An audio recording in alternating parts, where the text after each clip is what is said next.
Hello, hello, hello, everybody. How are we all doing today? Have anything weird? Nope. Okay, we're good.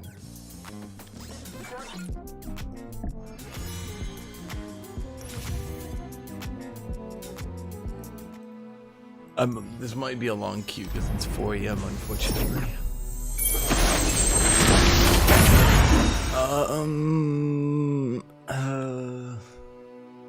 Ice Shard's pretty usable.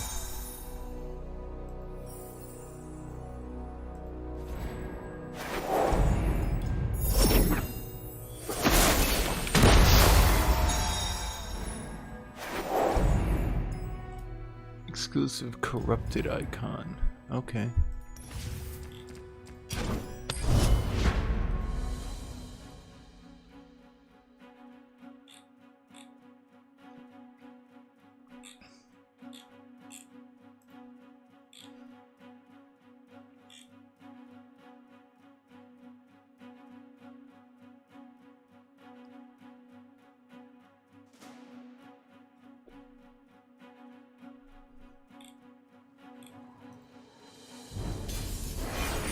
Oh, Oz one. That's a thumbnail? Yeah, it's like a Dark Star Aatrox fan art.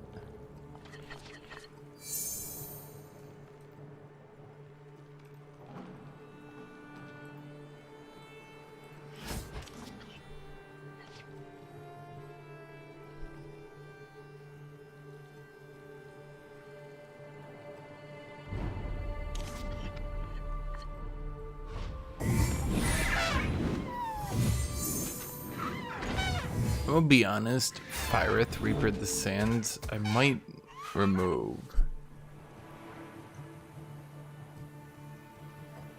I mean, I can't really though.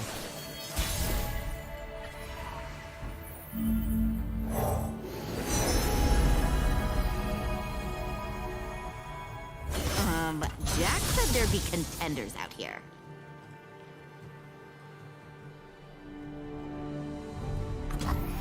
Here, fishy fishy. Come on, where's the competition? Okay, well, I gave it Scout and he didn't seem to actually do anything about it. I kept the entrancing lure just in case I need to fuck with him. One cut of many.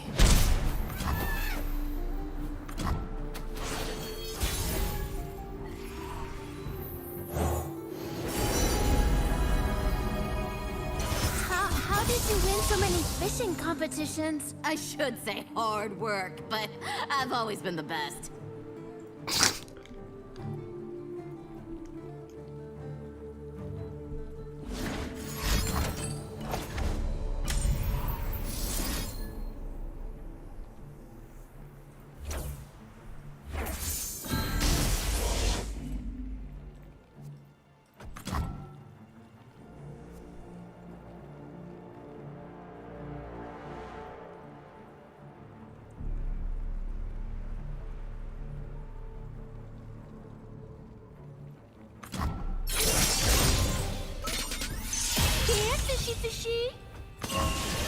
Even though this won't really do anything, this is the best way to play this out in the most reasonable way.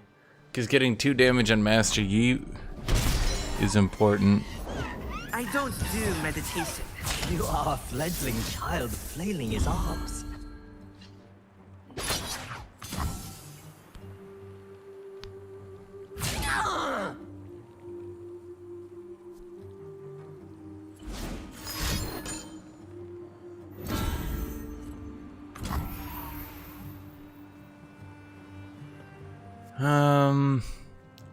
If I do this, I'll have 2 weapons in my hand. That's probably fine, though. The Reaper will return!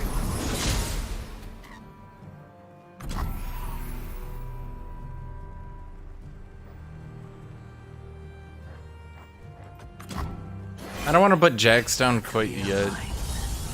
We'll see what we do. Form before strength.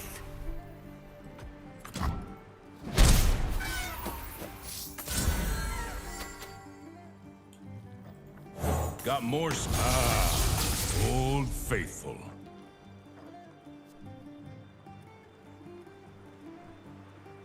I feel like this deck needs draw or something. Thank you, Hajirahino. Am I really in queue? I am.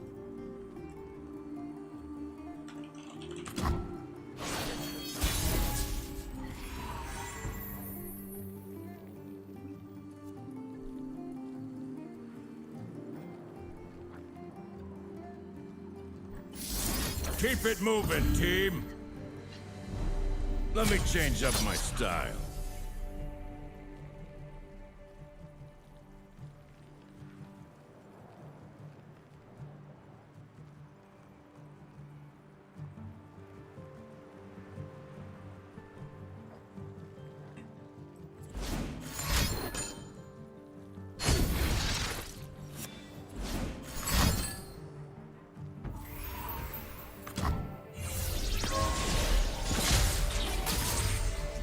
Restore this legacy is my greatest honor.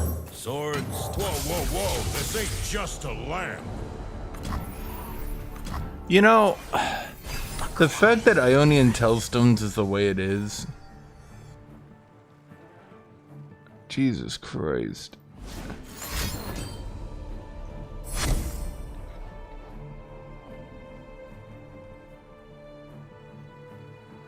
Voodoo style. Well, can't do anything about that.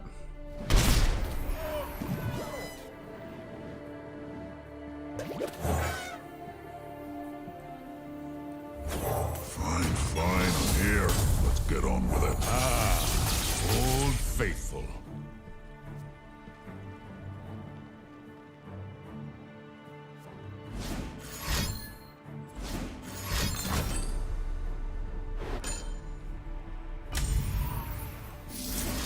Let me show you how we did it in Acacia.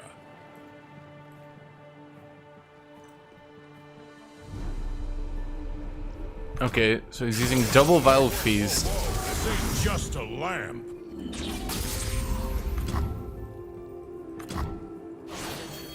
A calm heart. Don't do memories. Do war, though. You in? Am I? Yes, I am in.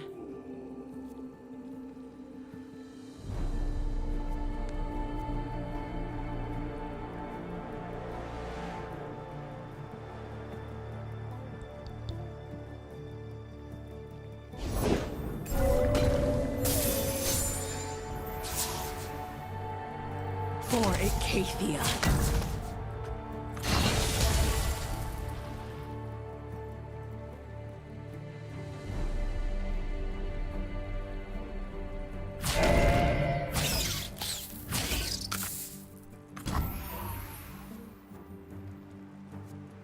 Let's see here.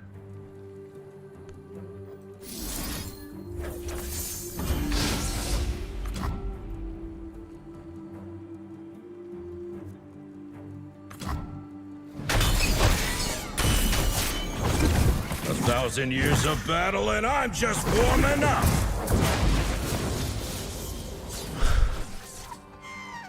Yeah, unfortunately, I'm getting woojued here pretty hard.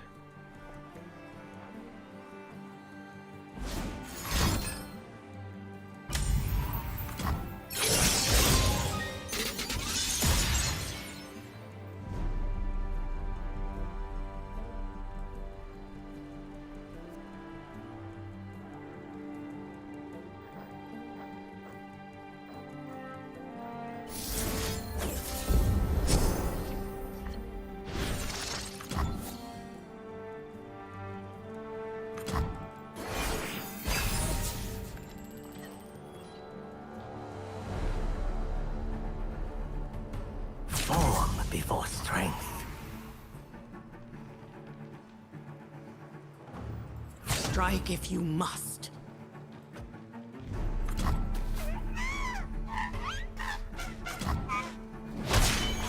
Blade and mind, honed and sharp. All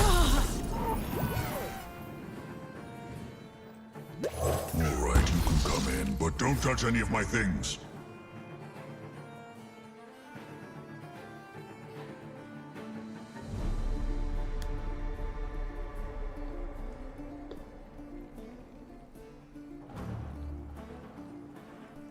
Not getting any forges has kind of completely slowed my roll here.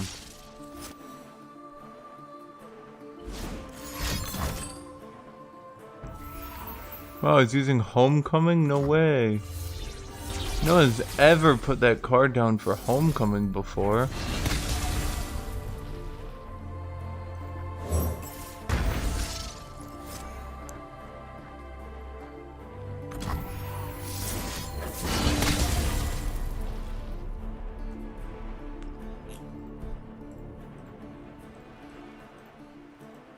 Certainly one of the strongest cards in the game. Definitely needed to be mulliganed into.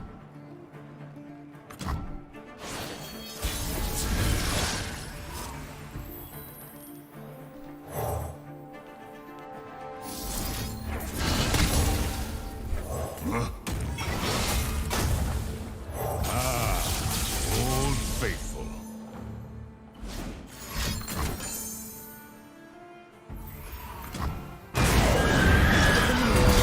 Okay, congratulations, Ionia, you've won.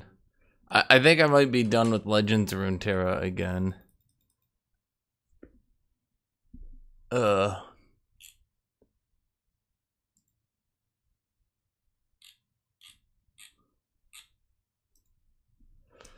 Legends of Runeterra is just Ionia again, just like the last time, just like the last time, just like the last time, just like the last time, just like the last time, just like the last time, just like the last time, just like the last time, just like the last time, just like the last time, just like the last time, just like the last time, just like the last time, just like the last time, just like the last time.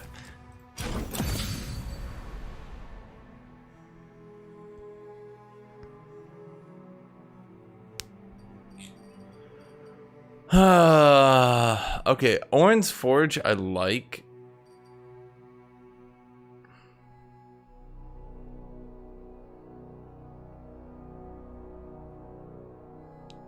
Maybe I take out Harsh Winds for parts made whole. But Harsh Winds is the only card that I can use sometimes.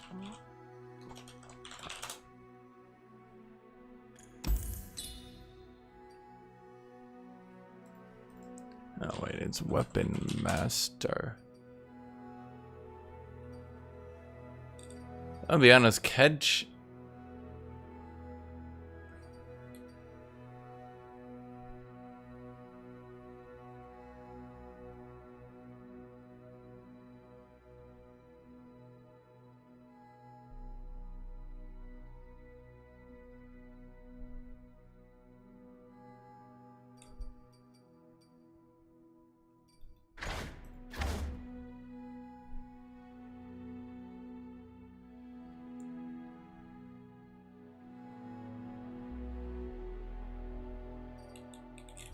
Like, I get the idea of this deck, but like, goddamn, it's hard.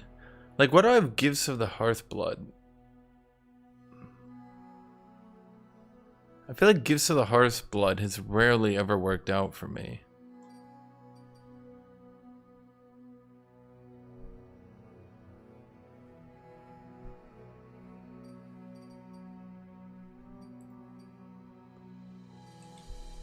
Troll Chant is good, but can I even use Troll Chant? Can I really?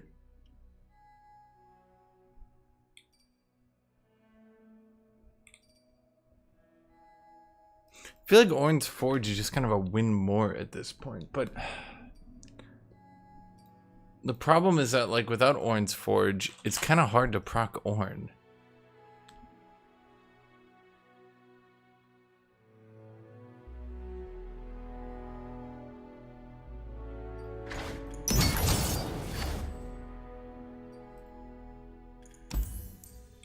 Yeah, see, these are all the Forge cards.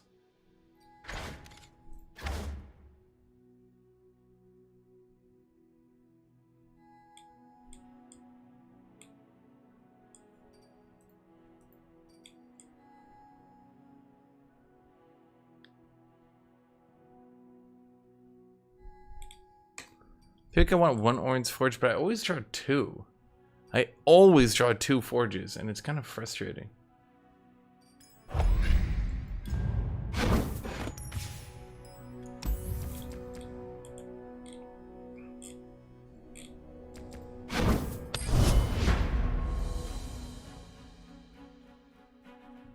I'm not a visual learner. Can you do sign language to teach us?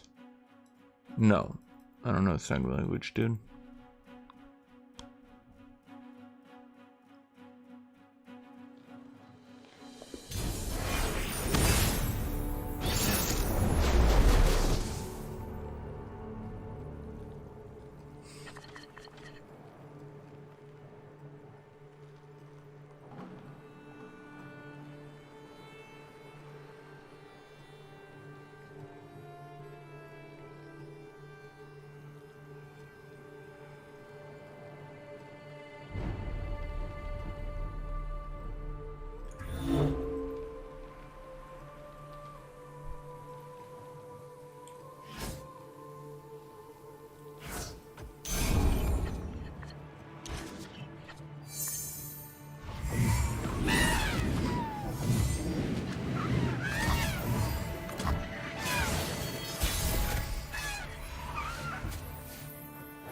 Swords, Old Faithful. Home is just around the portal.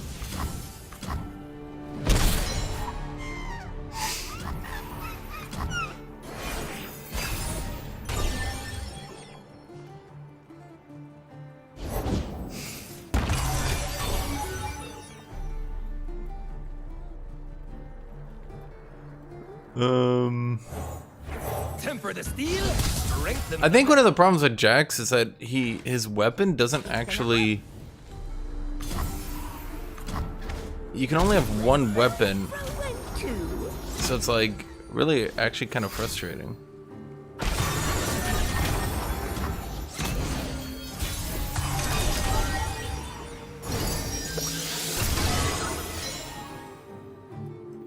Weapon roulette.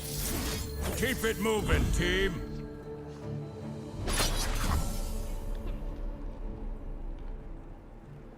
Do you guys have a weapon master, or do you do not?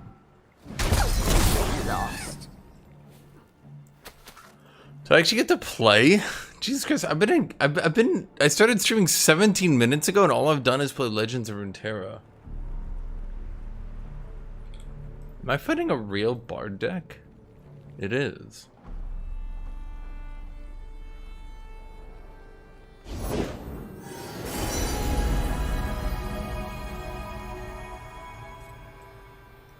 What's this? A new clock?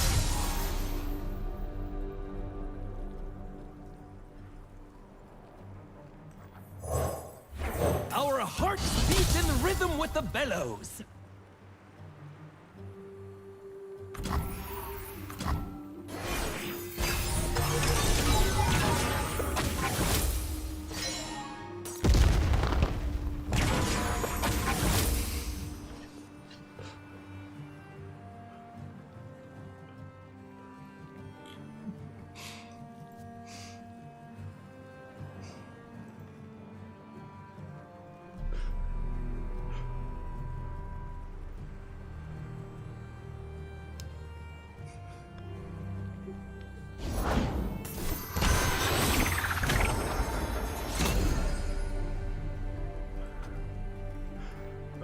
What am I doing here?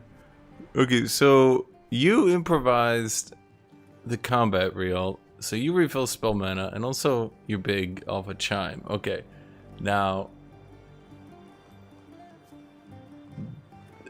that's just a tea maker. That's a war chef's. That's a sea scarab. Okay.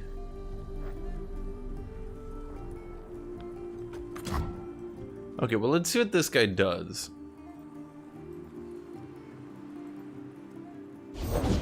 I seem to have misplaced. I think my, it's Nico Top. self. Okay, well, I've plays here. I could go for the counter strike when he attacks. He doesn't have enough mana to break Jax's counter strike.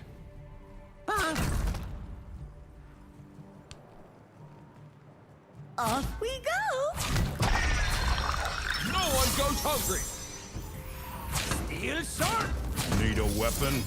You're gonna want to watch this. Okay, so Jax counter strikes here.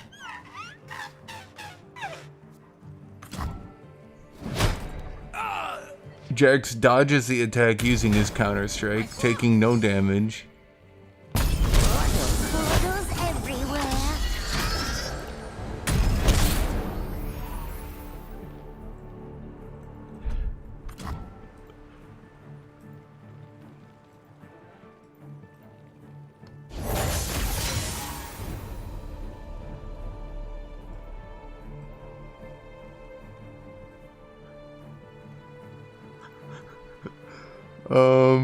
Okay, so I guess we're just gonna put down the apprentice here. Keep hair clear of the fire, Kindra. Take it from me.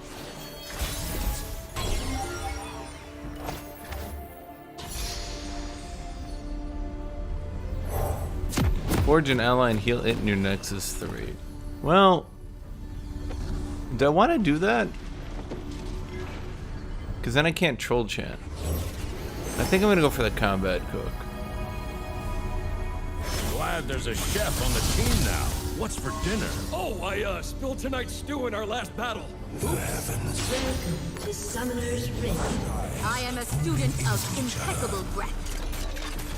Let me change up my style. Look, those 30 coals! seconds until minions spawn. Is he a weapon master? Oh, he is. Will.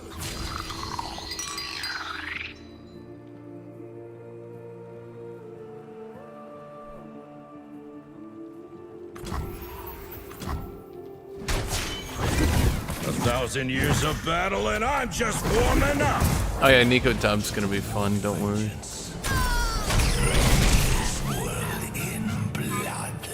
Minions have spawned.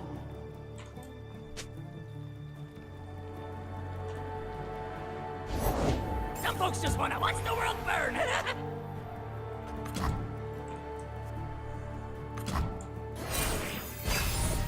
Wasn't this supposed to be one of the mecha yordles that never took off?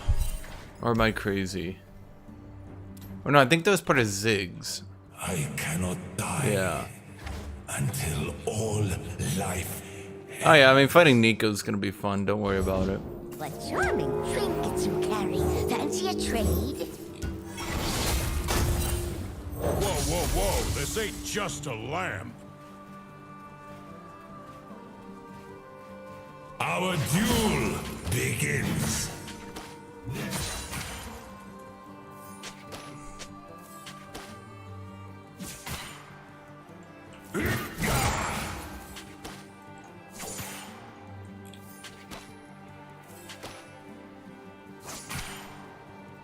The true sound of my blade. I'm kind of amused that they gave Jax a special spell Take your time. I'm immortal. that nobody else can use.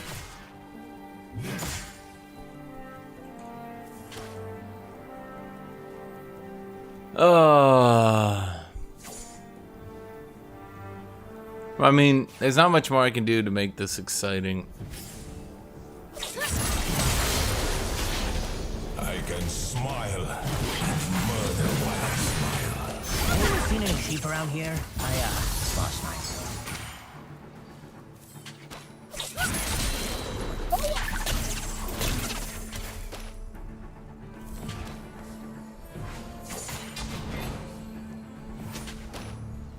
Primitives wish me hold them from my feet. I shall give them death. Yep. Slow push into dive. Courtesy, Graves clearing the bot lane against a ranged top laner. Gotta sharpen my lamp. Well, I mean, certainly I could have avoided the ranged auto attacks from that champion. Mortals. Right? Right? Deserve only death.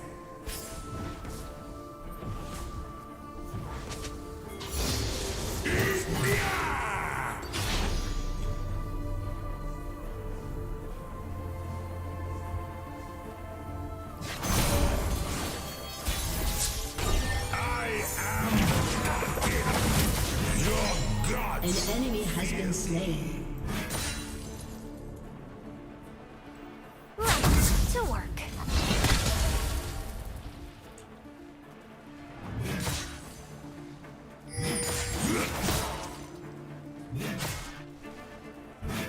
Range top into slow push into dive is the easiest shit you can ever do in your life.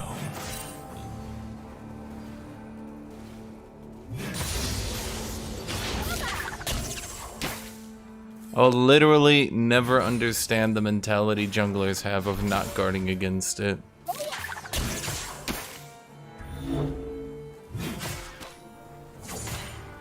Hear this cursed form sing.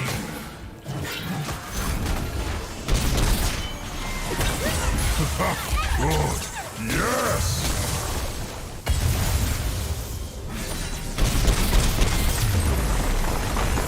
Thank God. That dude was stalling for time by just timing out every fucking turn because he realized he lost.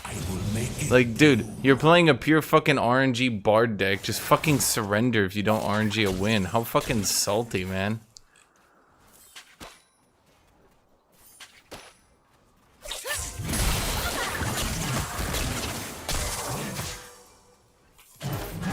I will sever your limbs. I will carve your souls.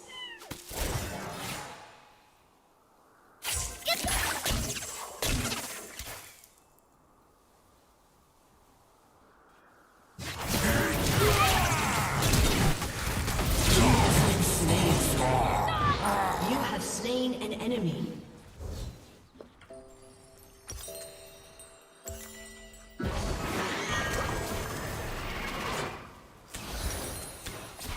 Never. Challenge me, mortals. I am here.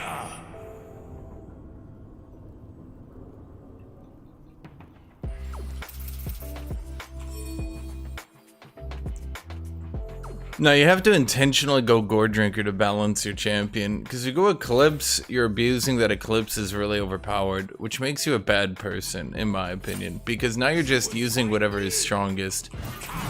That just, That's not what Aatrox is about.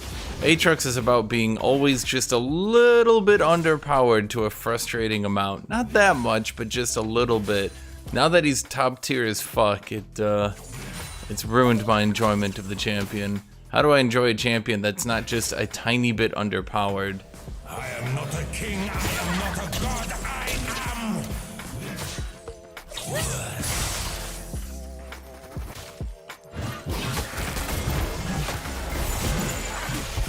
Huh. Okay.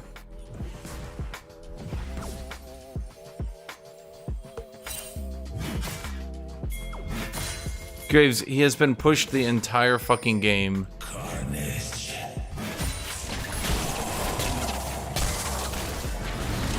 So easy to treat.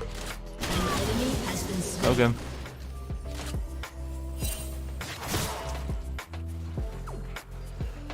I don't know, man. You play a range top, you do a slow push into a dive with the jungler. It works every time, and every time your jungler is just like, oh, like shock Pikachu face. Oh, range top, slow push, level 3 dive with the jungler. Oh my god. You need to play around that. Oh, I'm just sitting there, it's just like the fucking meme, you're just like...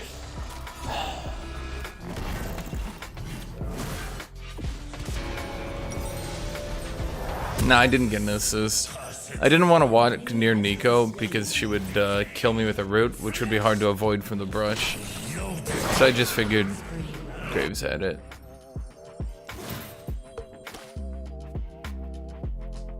Nico went Oblivion Orb, yes. In her defense, it has reduced 35 healing. So, I mean, she's basically won the game at this point, no?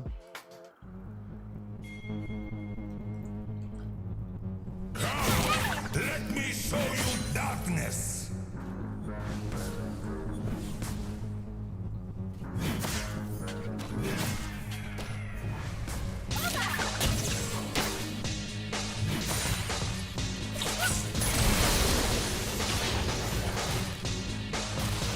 Okay, in all honesty, this is a legitimate complaint.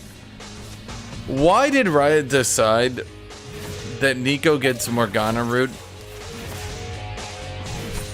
Like, to the end of my life, I will never understand how the only way they could figure out how to make Nico a viable champion was to just make her take a dunk on every range, or sorry, take a dunk on every melee top laner from range. Like that was it. They couldn't find any way to make Nico viable, so they were like, what if she just like beats all the melee, and we give her like a Morgana route, but it's better because it goes through minions. Enemy rampage. Like that was it. That was the only thing they could think of doing.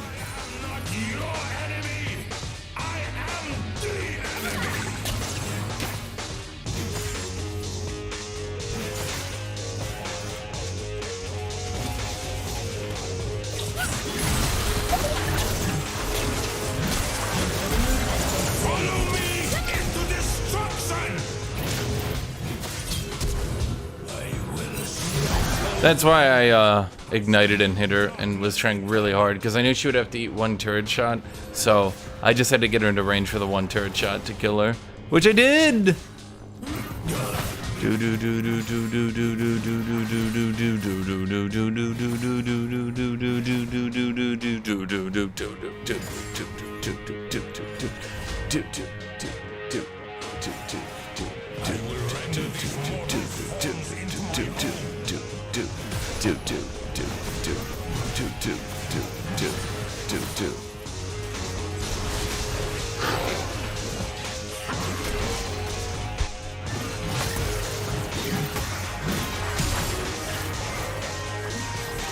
What?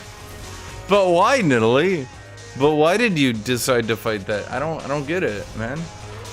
Shit, dude, Orb hit me for 131 right now.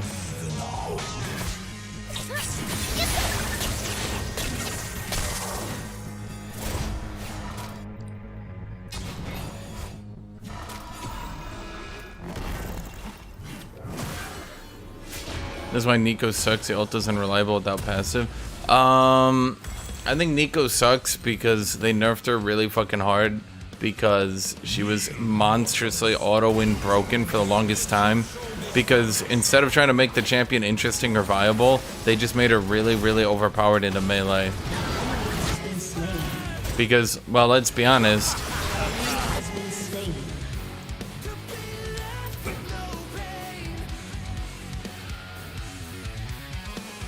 Let's be honest here. It's not like Nico has some like mega interesting kit, does she?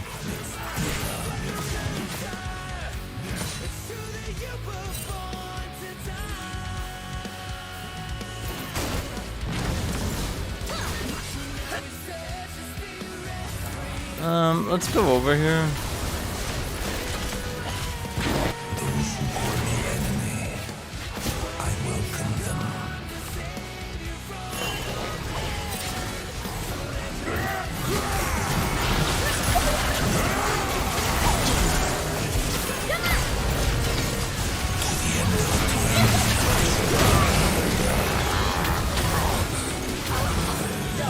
I mean, I would have liked if my team came before I was dead, but, you know, it's nice that they came at all, I suppose.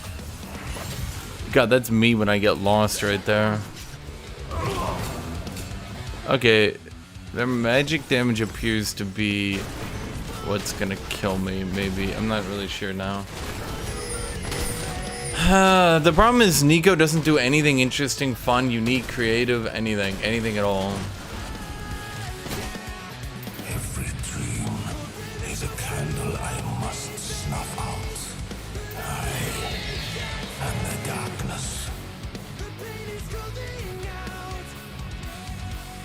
Killing spree.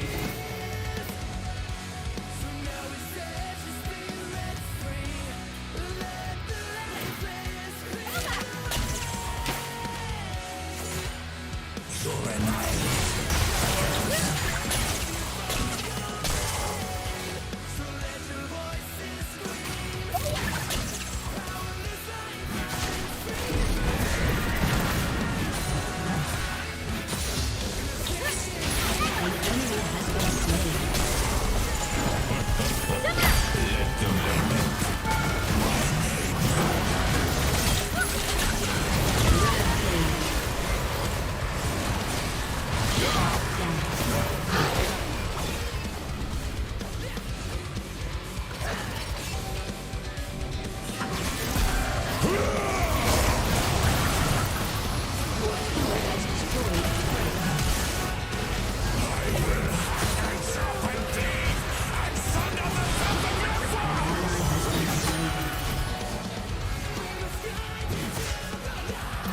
Okay.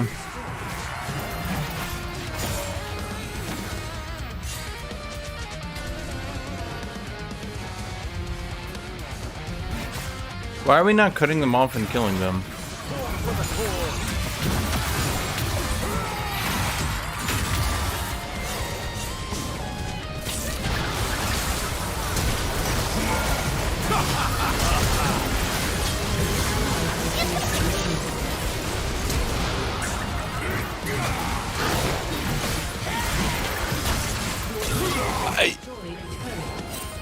You have been slain.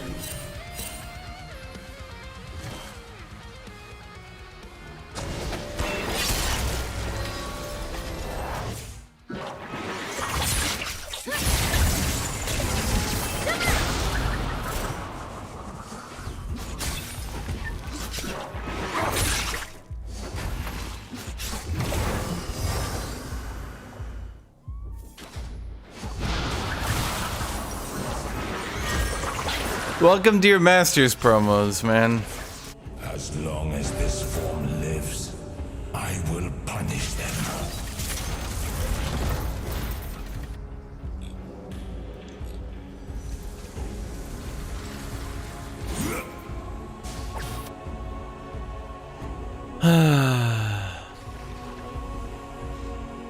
An enemy has been slain. Wait, what?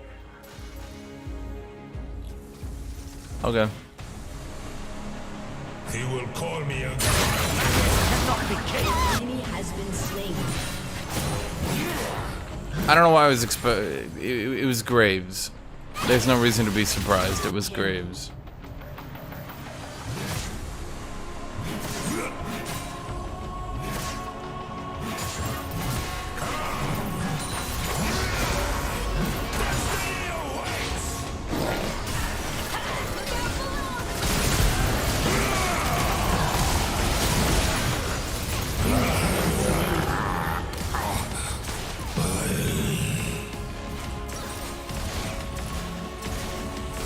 Why doesn't it just recommend Cyril this second?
Yeah, I mean, I'm obviously doing pretty well.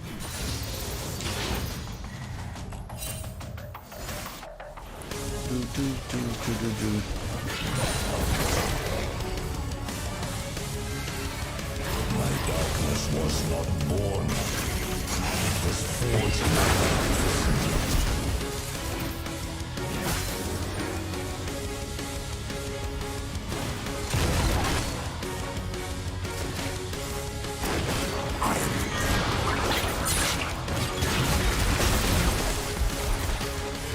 Thank you, Glenn Orange. Thank you, my friend. Thanks for 5, in fact.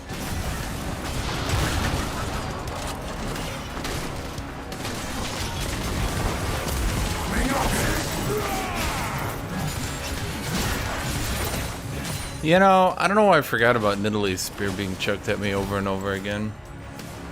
I stood against the void. Now I would welcome it.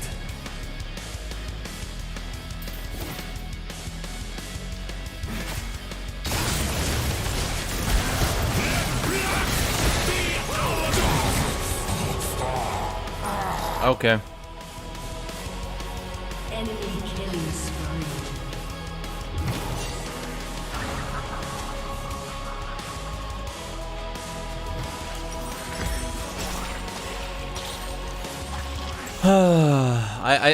I think maybe and potentially possibly they might have maybe given Tristana the old over bufferoonie.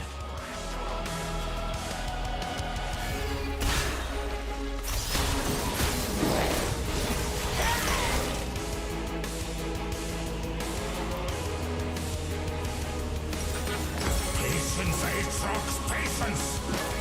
Your freedom will come! Not really a fan of this new Tristana playstyle where she literally just hard ass jumps into like every champion in the game and wins.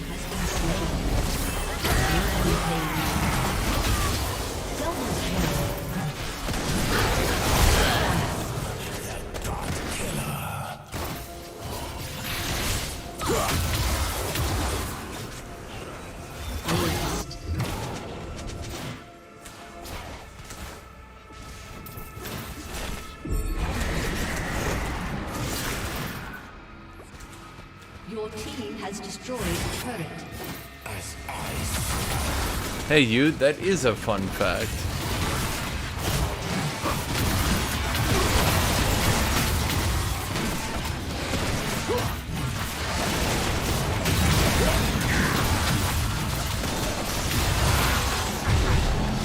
Do-do, do-do, do-do, do-do, do-do, do-do.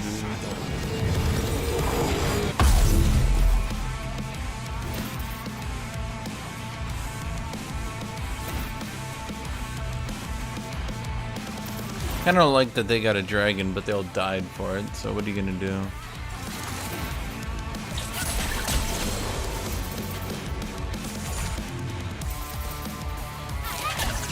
We had another name once. Now we are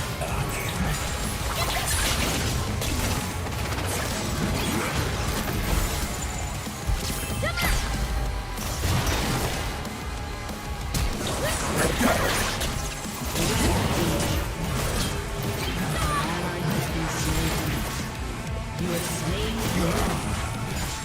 killing spree. This is my gift to mortals.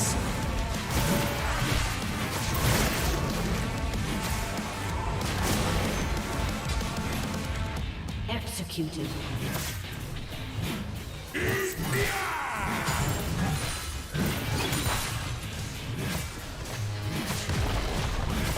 I am your reckoner, mortals. Your team has destroyed a turret. Your team has destroyed a turret.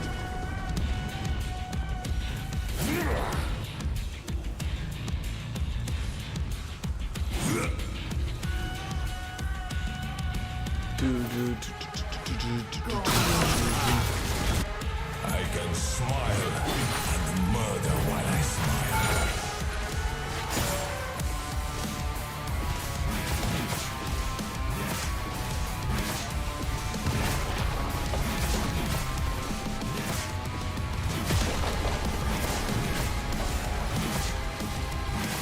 Your team has destroyed a turret. Your team has destroyed a turret. Rampage. Unstoppable.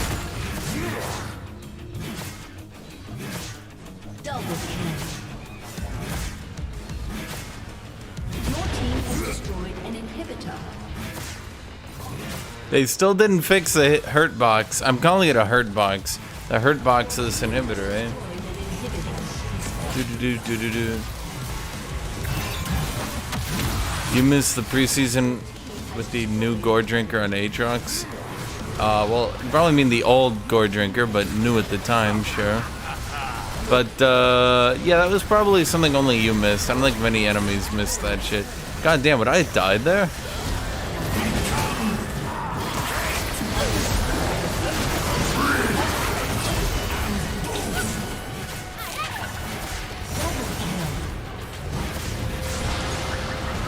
Oh, it's 1-0.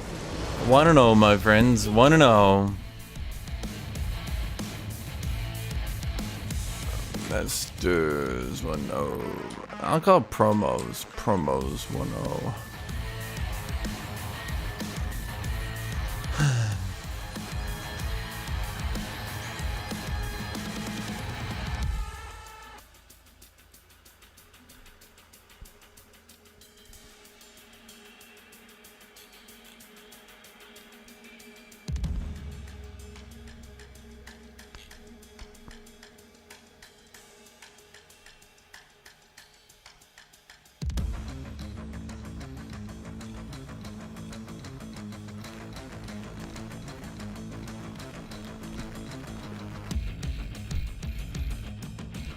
I get to Graves for trying. Ugh.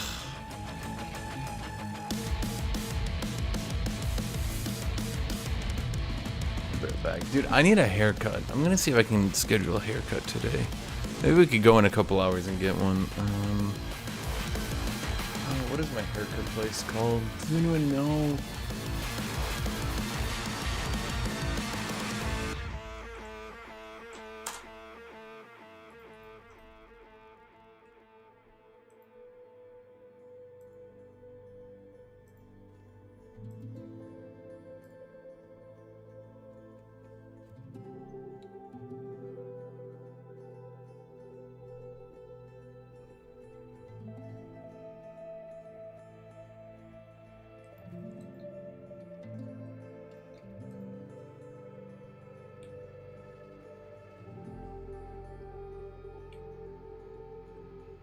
God damn. My barber went from their tier 1 to their tier 2 to their tier 3 barber, like instantly.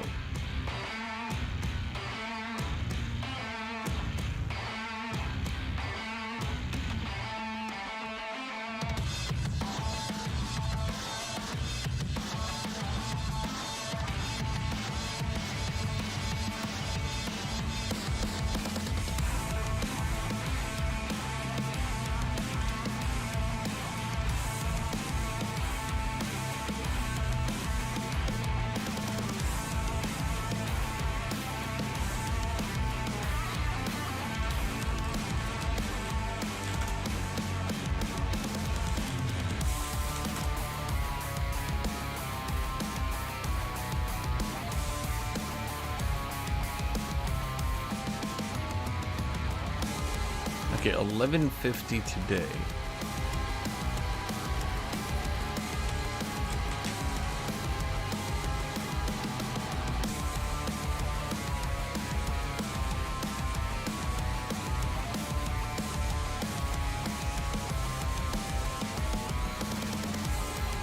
Okay, so that'll be in 6 hours. I was hoping for earlier, but okay.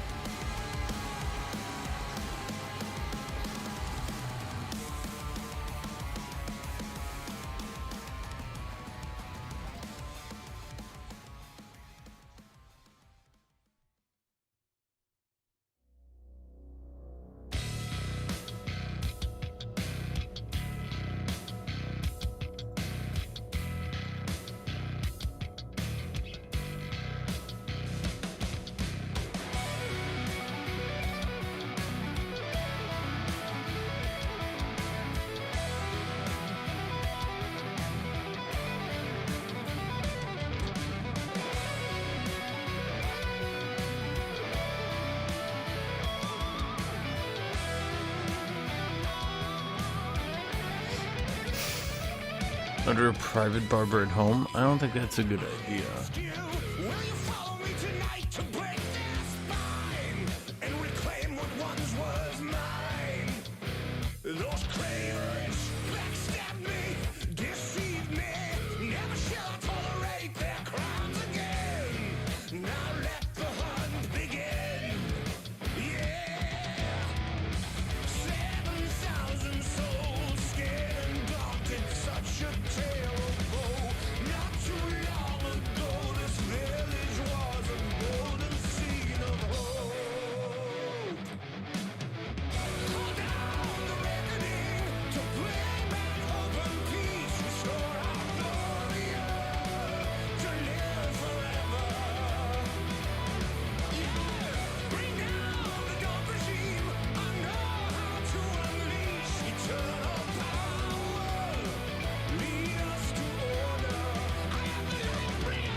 Well, we lost the trucks. We're down the trucks. Shoot. I meant to make a cup of coffee.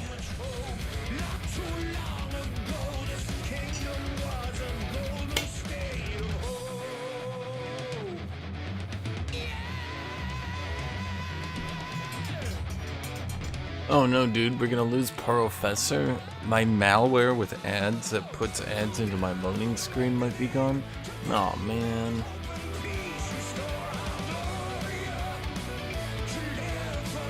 Okay, I'll be back.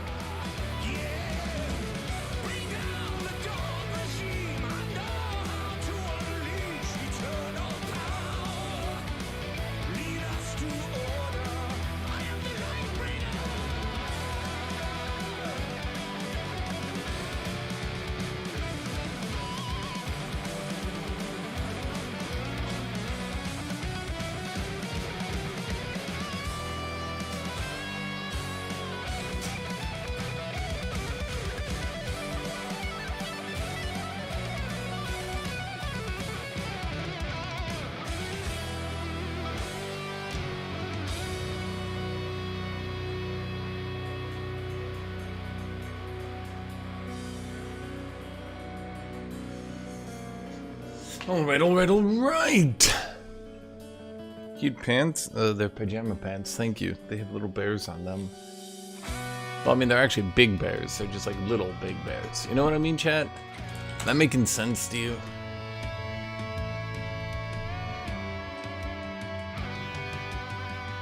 Can I roll ads on YouTube streams? Yeah, I can, but here, let me show you. I'm gonna roll an ad, and I'm gonna see if,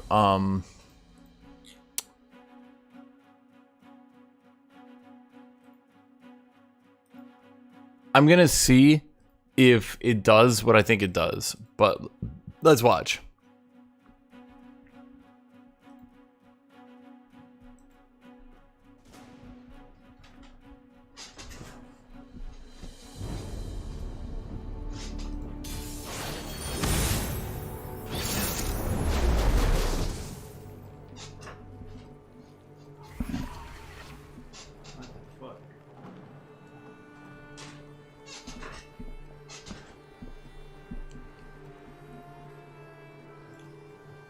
Did it give you guys an ad? Ezreal Kennen. This is as real as it gets. Ha ha ha ha ha ha ha. Yep, it did exactly what I thought it did. Did you see my view count just absolutely plummet?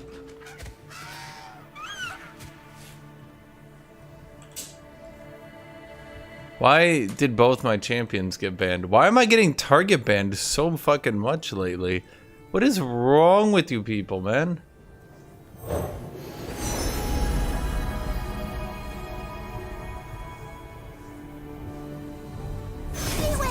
The Reaper of the Sands!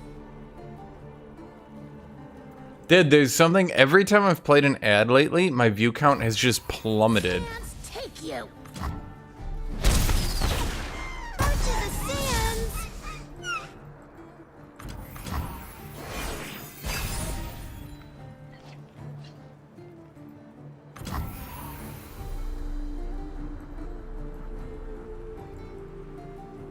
Is this still the build for Jax? I notice a lot of people have been playing Jax differently. Played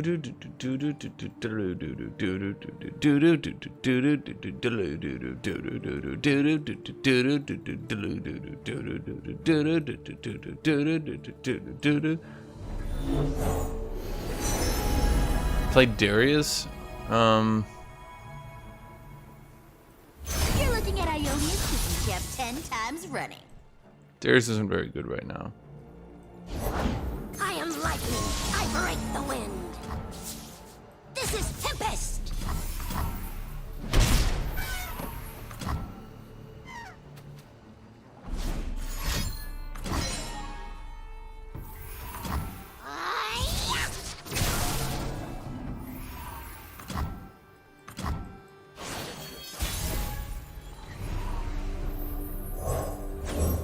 hearts beat in rhythm with the bellows. Yeah, I mean that's just the problem. YouTube ads just seem, I don't know why. I don't know what they changed. I even changed it. Like here, I can check my monetization. I can do display ads, overlay ads, sponsored cards, skippable video ads.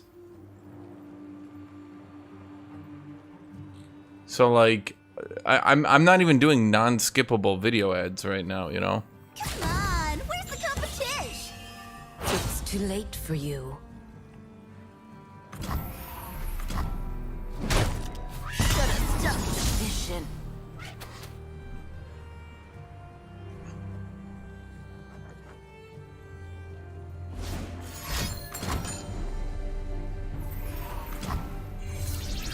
One small tap. Did he really just do that? And accidentally take 3 for free?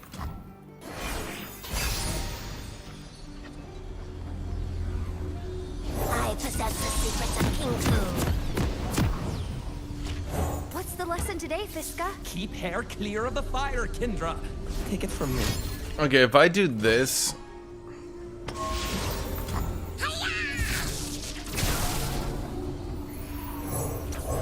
Here, let me see that. Welcome to Summoner's Rift. A summoner has disconnected. I'm back. if I do this, 30 seconds. it lets me play my hand a little bit better. Fighting food and cooking evil. No, switch those. A summoner has reconnected. Nice and even.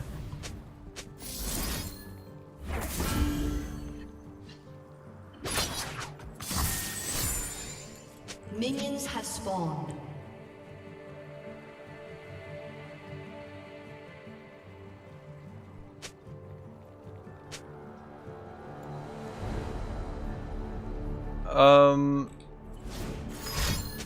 Ready for battle. I have no idea, Arashi. No, it still counts as a view. I'm like 90% sure. See your technique.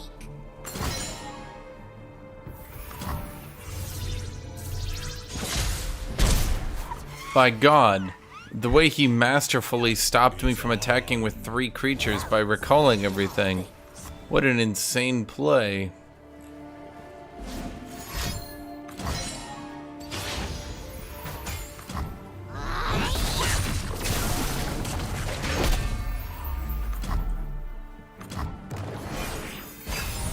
This man must be some insane Giga Cannon player. Bring it on.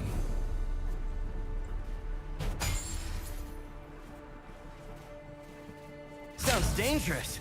I'm in. Watch and learn. Bring it on. My favorite part of Ionia is their only counter is to have Challenger, except then they perfectly counter Challenger. So actually they don't have any counter. And by that's my favorite part, I mean, what the actual fuck are they doing with their lives? Too much salt.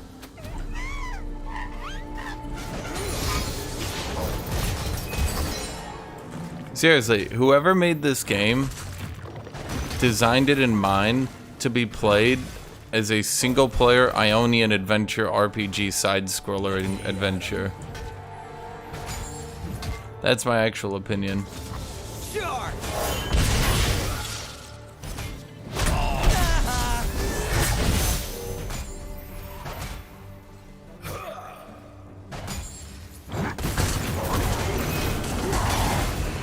Who's next?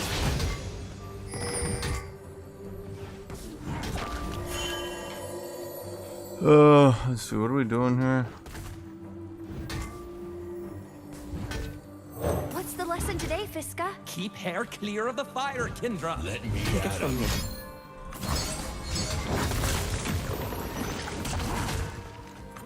Firing. His heart!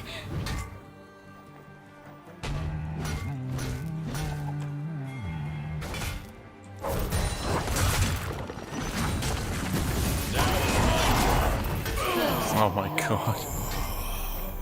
Oh shit, what are we doing here? A good fight's the spice of life. Garlic works in a pinch.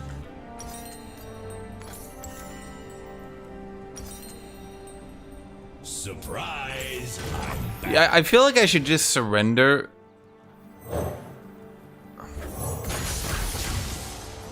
I feel like I should just surrender when I'm against Ionia to save myself some time. Has been slain.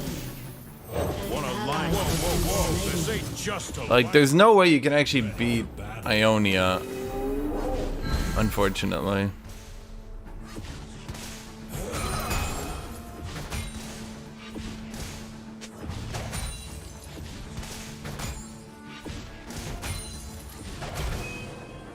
It's on. They're gonna have to do that shit where they give them sweeping across the board nerfs again. Enemy has been slain. Bring it on. Obstacle? Meat gauntlet. Think you're fast enough?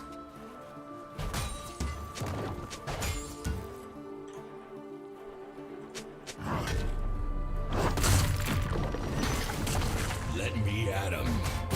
No sweat.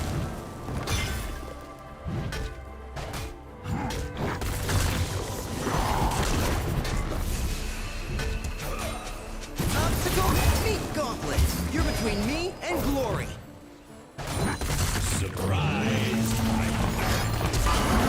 Got a whetstone? Gotta sharpen my lamp.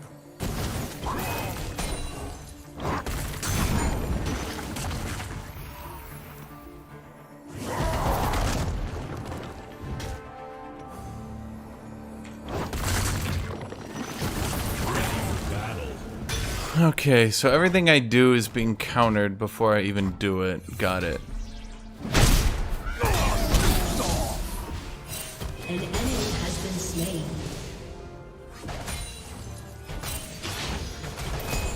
It's on. Oops. Ally has been slain. An ally has been slain. An enemy has been slain. Ready for battle. Double kill. The world's a big place. Let's see all of it.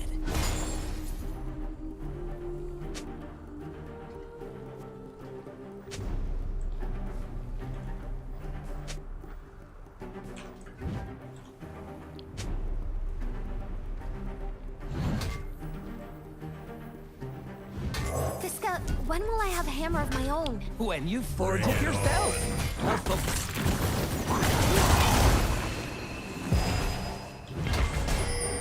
Wind and thunder! Shut down. As Ornn has certainly mastered the art of holding lane and using it to get slight, tiny, insignificant CS advantages. Steel sharp.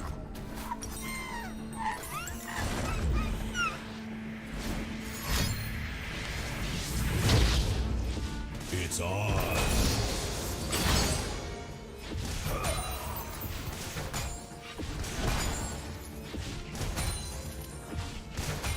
An ally has been slain.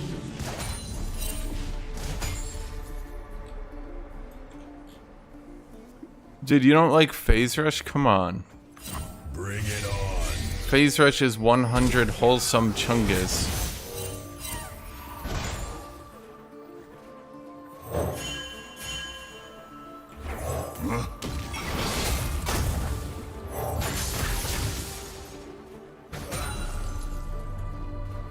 Let me at him. I have mastered the rain, lightning, and cloud styles.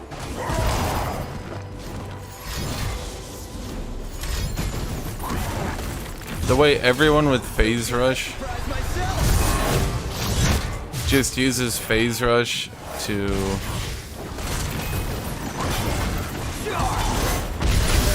no more.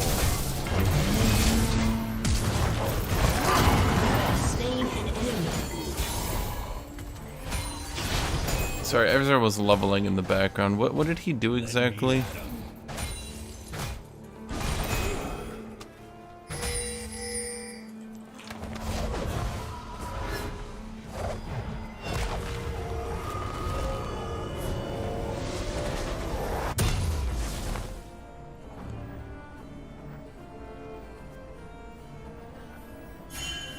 Kindle picked me.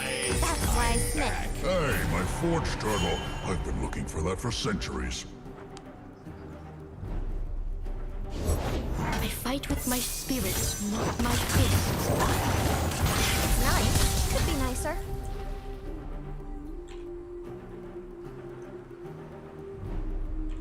Ready for battle.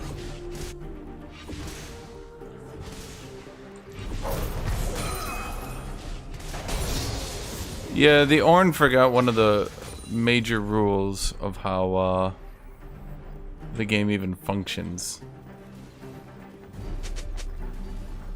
It's on.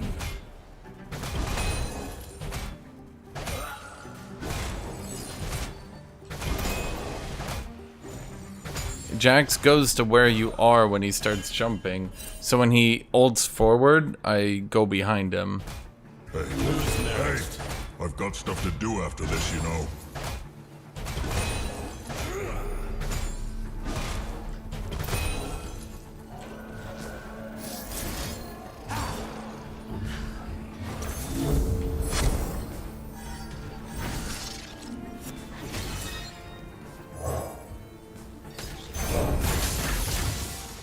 Bring it on.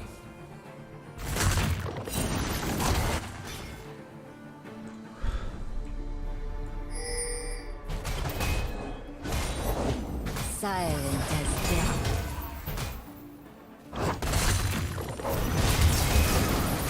Shut down.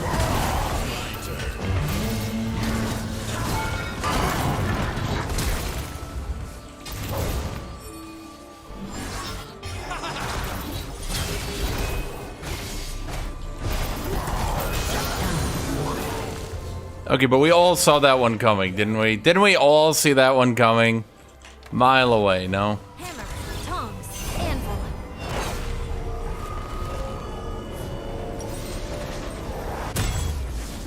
I was but now years old when I knew exactly that that Viego was gonna die.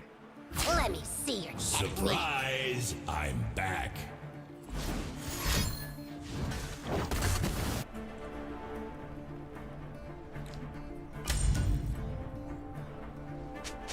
You cannot escape. Take your time. I'm immortal. You're not. Shadow. Ready for battle.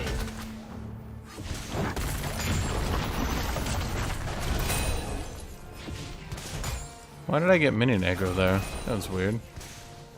You're not really supposed to get random mini aggro. Okay, so what does this guy do? Those codes. It's on. You have much to learn.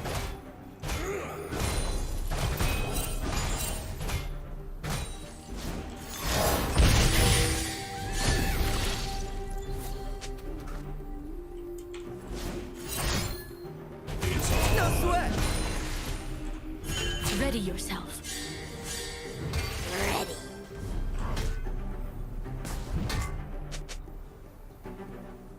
What is he doing?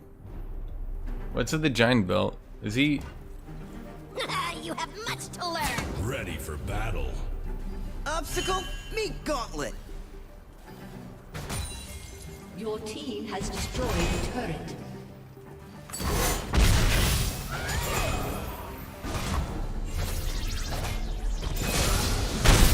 No way. But Ezreal's dead now. An I enemy have has studied every fight.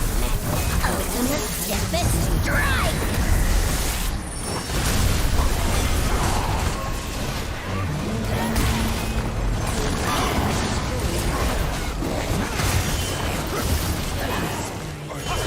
Yeah. I think Orange should have just outplayed that. He didn't really... It didn't look like his heart was in it. You know?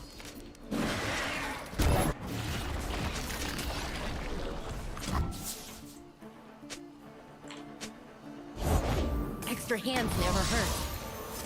Let me at him. Your turret has been destroyed. Ow.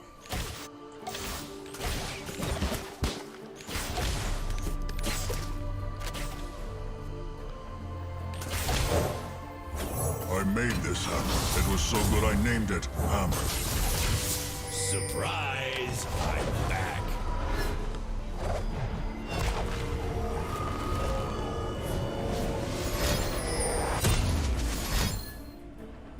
You can fight. Show me. So what do I do into this comp? Do we go with... Okay, let's just go with Ionian Boots. Do we go Frozen Heart? Well, I already started building the Blade of the Ruined King. Yeah, let's just continue Blade of the Ruined King. Dude, every fucking time I get locked into a match with Ionia...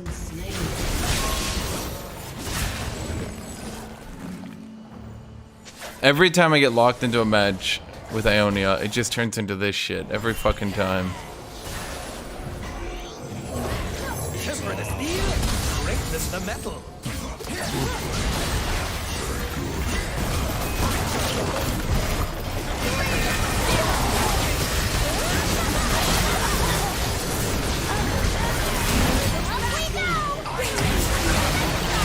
You know, I can't help but feel that if they believed that I was gonna go in, they don't seem to have believed in it.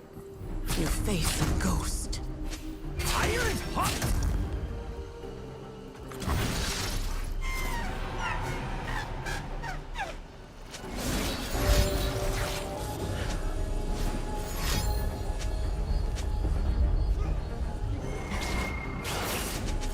He still has 2 more marks of Storm to play here. Just, yeah, okay. He's still going for it. This is actually perfectly balanced and reasonable, by the way. Don't let anyone tell you otherwise. Kennen is fair. Ionia is fair. It's gonna be very loud. I apologize. I wasn't that loud.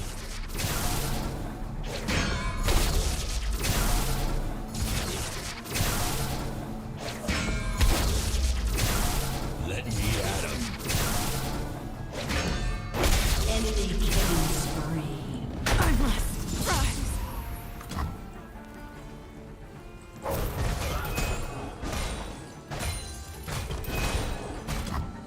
Protect each other. Surprise! I'm back.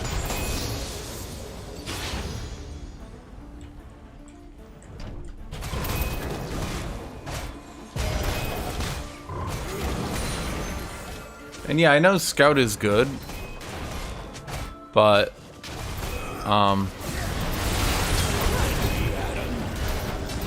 there's no way I'm ever gonna get a Scout creature to actually attack twice because he's just gonna stun anything I do.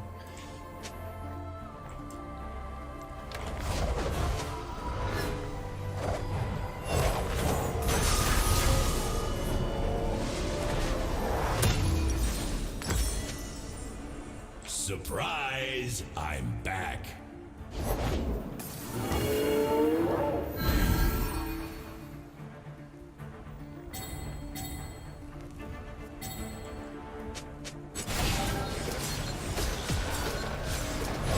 Your turret has been destroyed. At last, you returned to your Ready most for faithful battle. followers. I have no followers.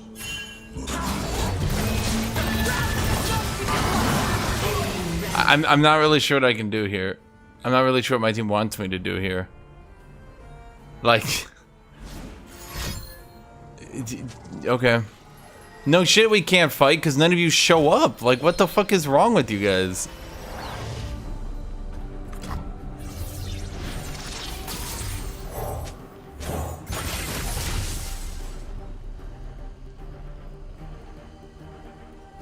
Dude, I'm kind of over this.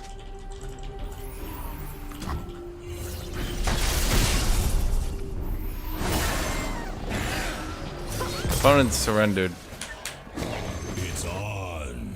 I'm sure glad that dragged on for 30 minutes. I'm sure glad that was a very exciting 30-minute game.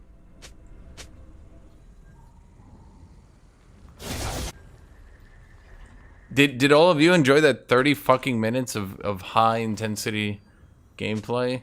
Did all of you like that? Surely you did. Surely. Bring it on.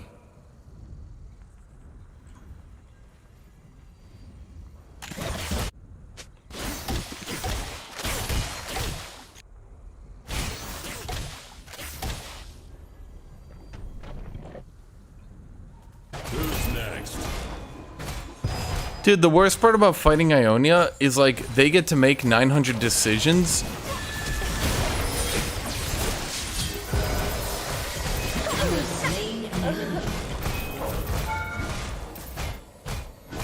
But you don't. So like, it's just a bunch of watching Ionia do shit while you're sitting there just do do do do do.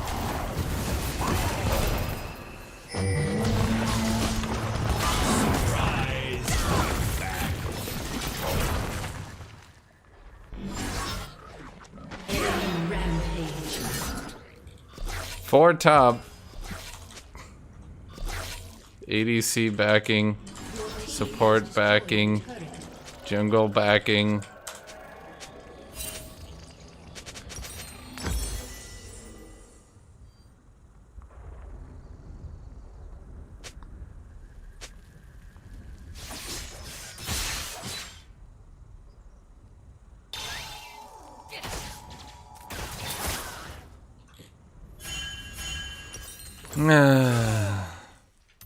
Dude, it gets so old, these people. They just get so old.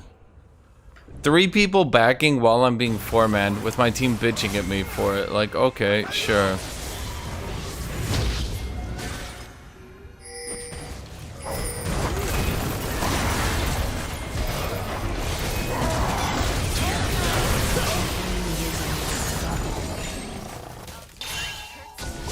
Yep.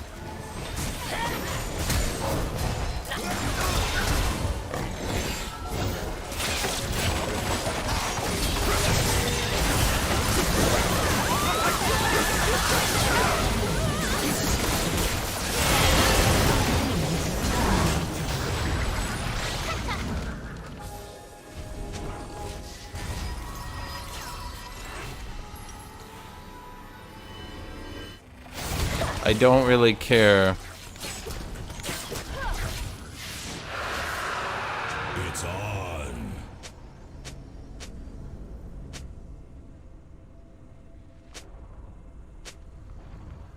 You aren't. You don't give a fuck. I TP'd and you literally left. Bring it on.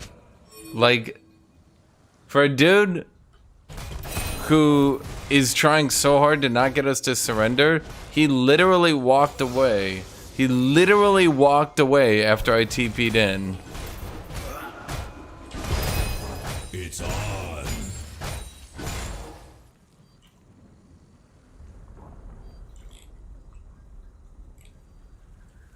Your turret has been destroyed. Please say yes. Let me get another game. Let me at him.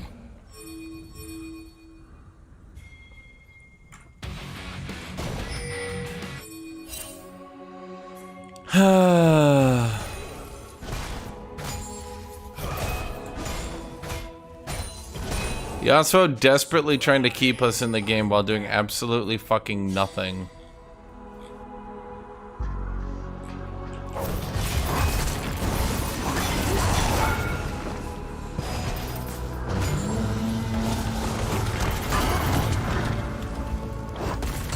Ready for battle.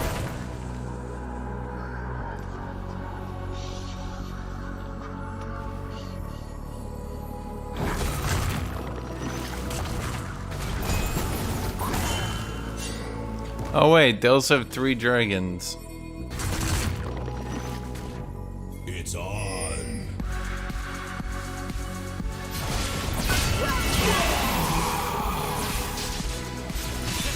That's 3 bot again.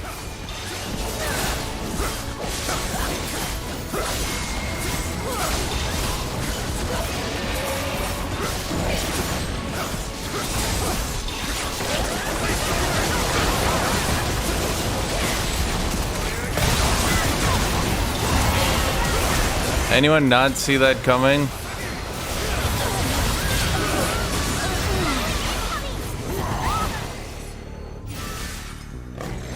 Enemy triple kill. Shut down.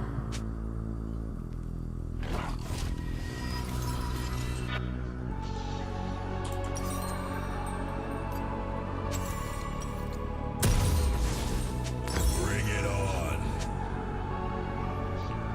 But you don't play the fucking game, so it doesn't fucking matter, dude. Why don't you see that?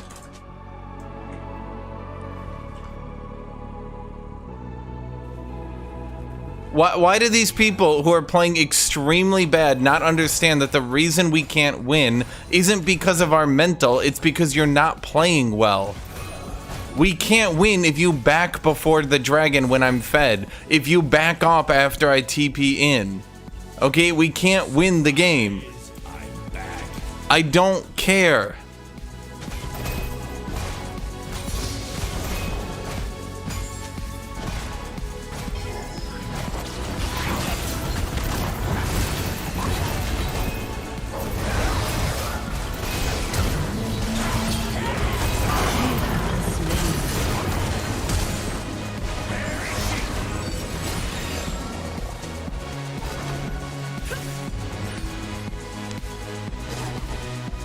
He has done nothing the entire game and then continuously tells people that they need to play better and they need to keep in the game.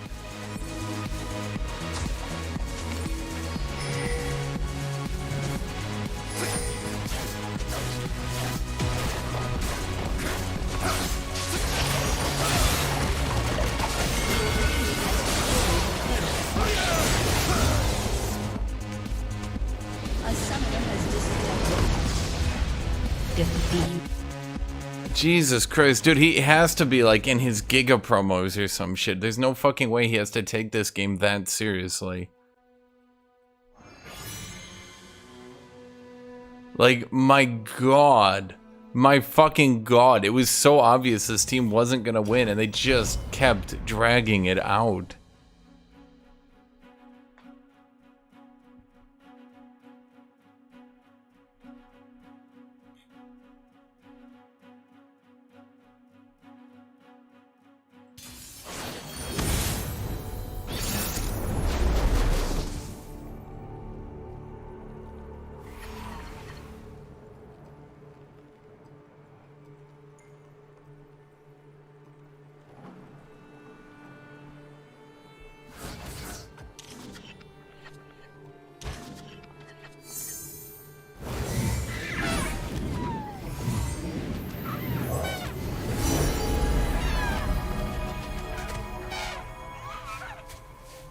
Beware!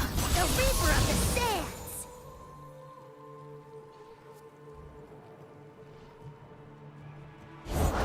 Up and out! Sands, take you! Stop right there! Why is Jax a fisher?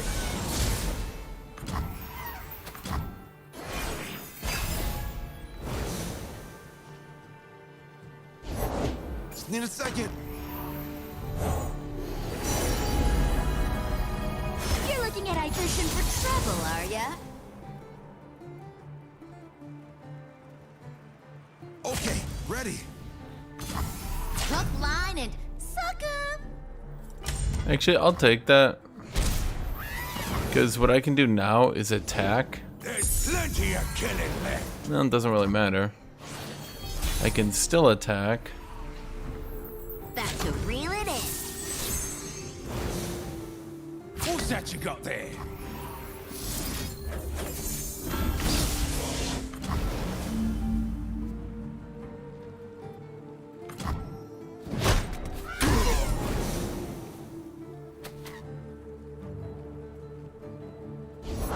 I'm one of the good guys, but not that good.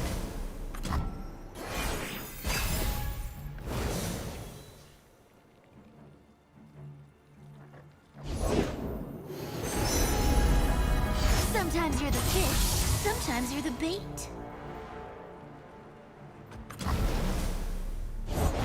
Never surrender!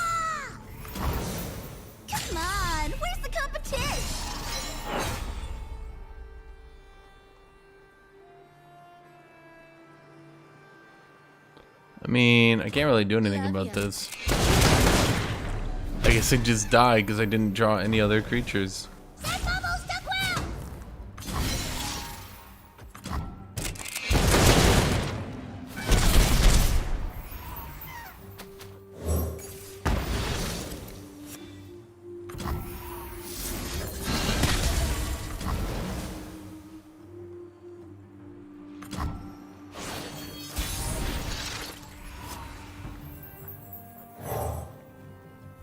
His fire burns bright in our hearts.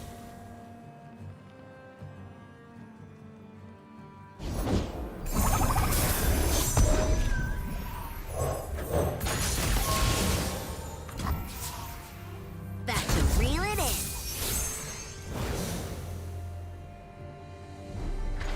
I like how people literally just shove any elusives in their deck at this point. Are you really trading away your elusive?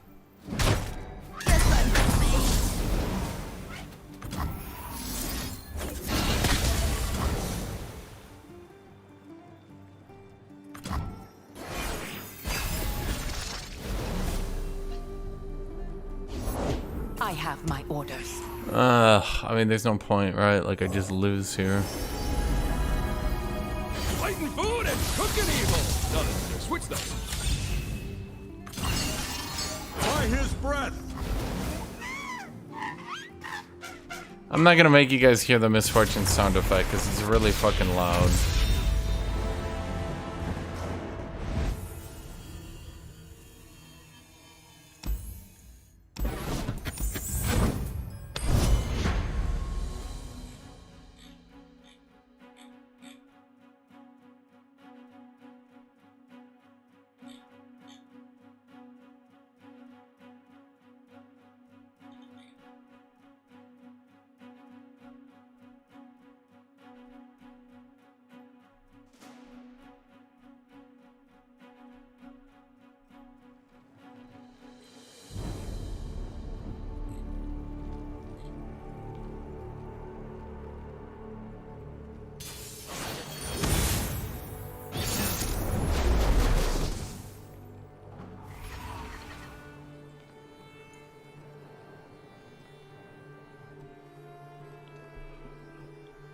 Well, this is actually a decent chunk of equipment this time around. Okay.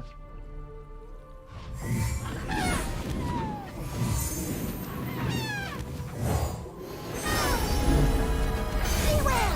The Reaper of the Sands!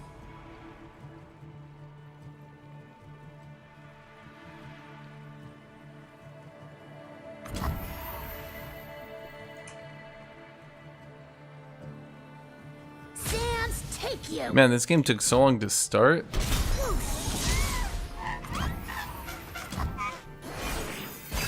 I'm not even gonna get. Am I against Ionia again? Holy shit, this isn't Ionia. That's fucking insane. Cup of tea? Fine by me. Wanna line? Ah, Old Faithful. Step lively! Who goes to where, I wonder?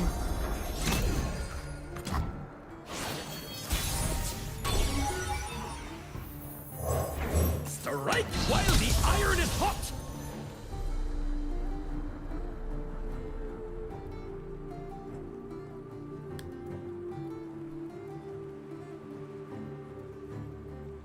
Yeah, I'm shocked too that I'm not fighting Ionia for the first time.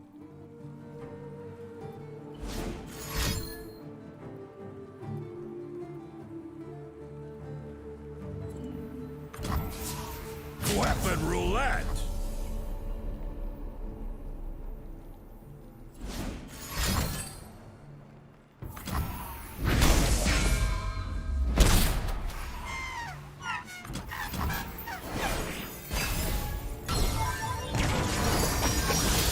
Impress me. Don't waste my time. Ah, he got a 3-drop from the portal that also then summoned a 1-drop. Ah, ha, ha, ha, ha. What charming trinkets you carry. That's your trade. Oh, and then he got Bard, and the Bard was buffed and has Fury.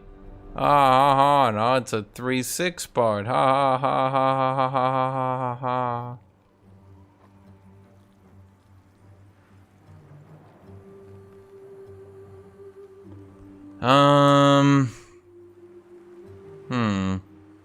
Not gonna lie, this kind of looks like a loss here. I'm not sure I even want to play this one out with this RNG.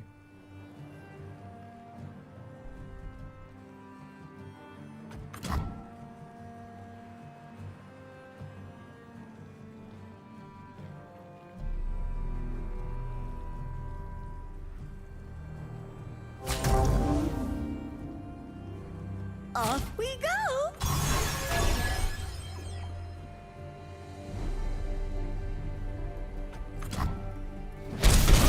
Portals everywhere.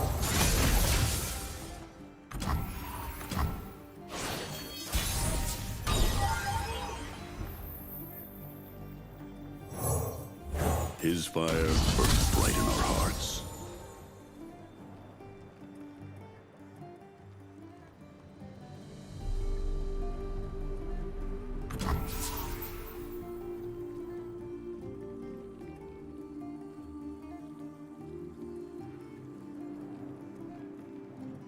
Any takers?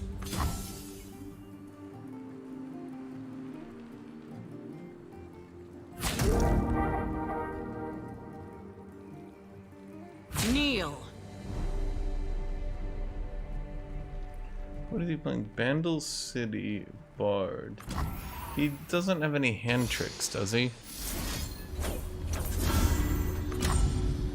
I don't think so. He's either gonna have to keep Bard alive or he's gonna have to kill me. I think that's a pretty good trade, no? Yeah, so he kept Bard alive. That's fine.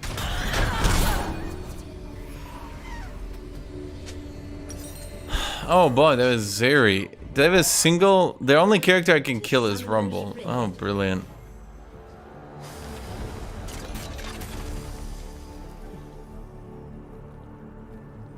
Seconds until minions spawn. Would Mini-Morph even have worked? Because would I still get buffed from the equipment and then that stuff? Got a whetstone? Gotta sharpen my lamp. Why does he say it like that? Jax, why do you say it like that? Why does he do that?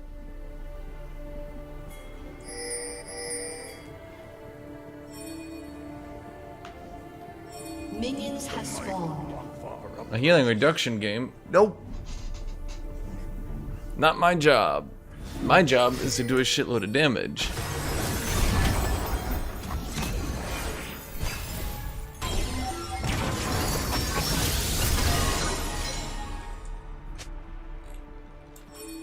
To action! Jax isn't a war criminal. He doesn't do anything.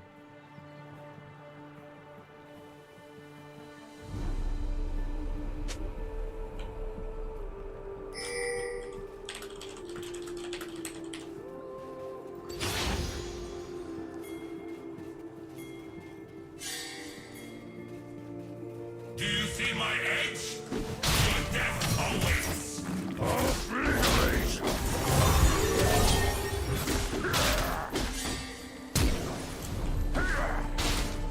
I always get the revenge axe after they flash away, don't I?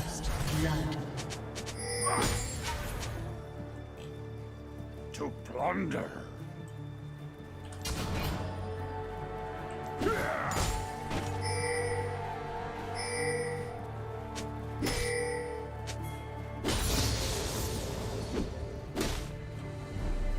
An enemy has been slain. To battle.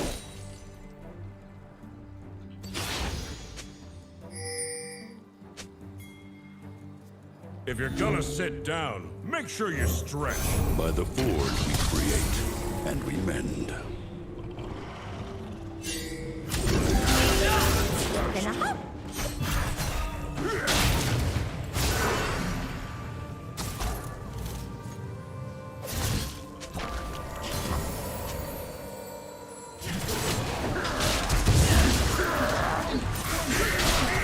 That didn't hit?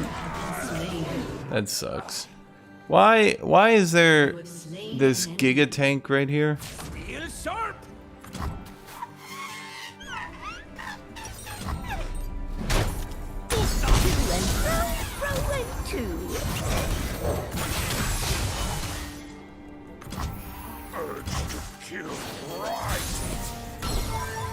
Did he die? Oh, I didn't even see that he died. That's amusing. Enemy has been slain.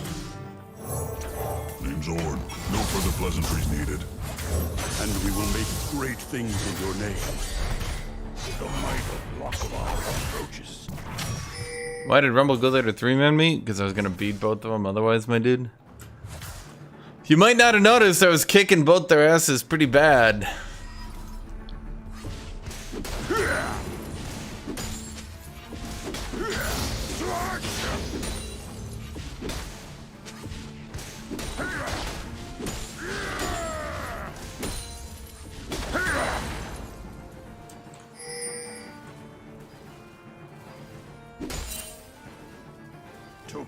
Take your time.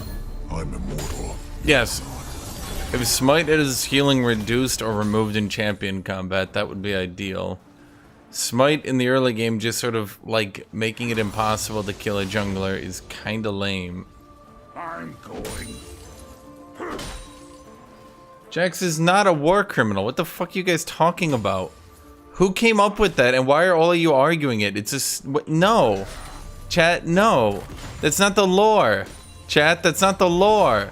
I see some fun.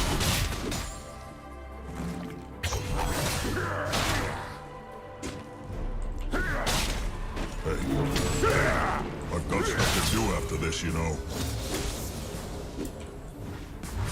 Let me change up my style. Death by steel.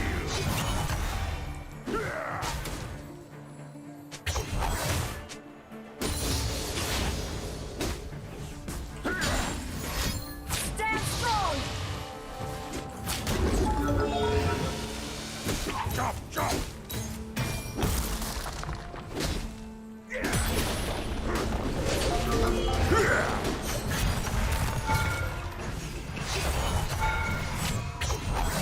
You know, the fact that I got creep blocked by the same fucking minions in the same fucking way twice in a row is kind of amusing.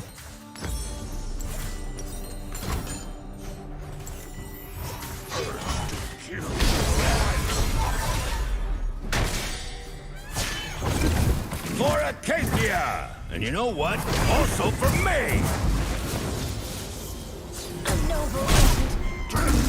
Sorry, I have to finish this game out. It's another control deck. It's another fucking control Nora deck. Yeah. Every deck, I don't think I can play this game in queue anymore because all anyone plays is control decks, and I have to sit here and watch them like be like, should I play discard or discard or discard or discard or discard or discard, or should I play? I could play discard, yeah, but I could also play discard. I could also play discard, but oh, what if I play discard? I could also play discard or discard or discard or discard, and you're just like, All the spoons were dirty.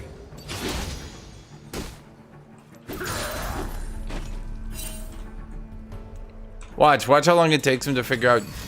Should I put down the portal spell then attack with my portal creature? I think I should do it. Off we go!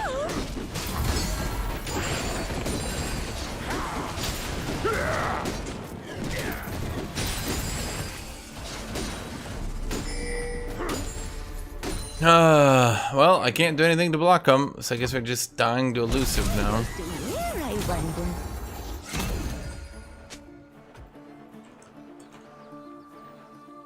You know, I really don't want to kill Fisherwhack, but I really don't have a better way to do this. I'm going. Does this guy really hold the wave?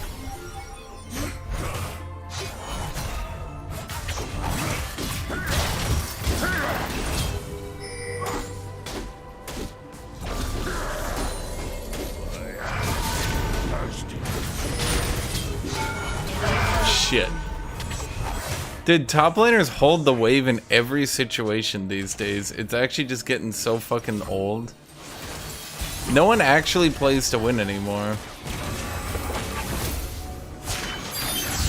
I think I'm quite ready for a new adventure. He's still going, Chad. I have made one play. No, actually, since I didn't put down a card, I haven't played one card yet. I shit you not.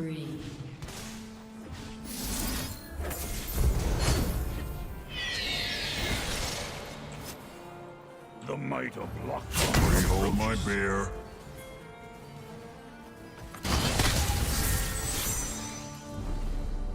Has been slain. Rampage. This isn't the way. Double kill. I can take him. To action!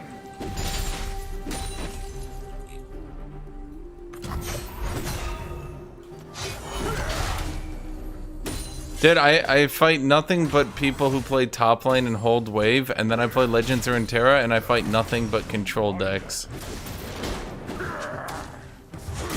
This is my life now.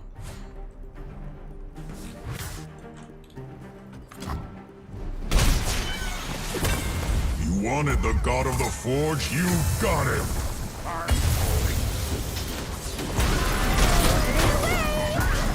No, he's not doing Shadow Isles, Nora.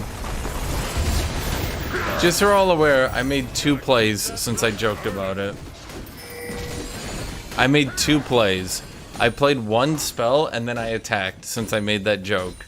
So watch it how much fucking time went into effectively doing nothing while this guy stared at his fucking hand and was like, yeah, he's about to swing for a lot of damage.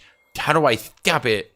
And I'm just like, you can't. Nah, there must be a way. I'm playing a control deck. I need to think harder. I'm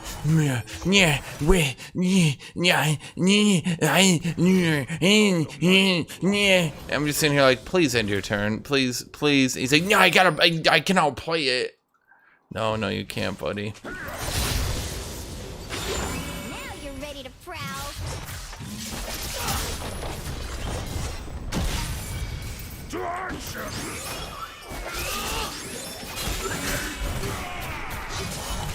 Fear.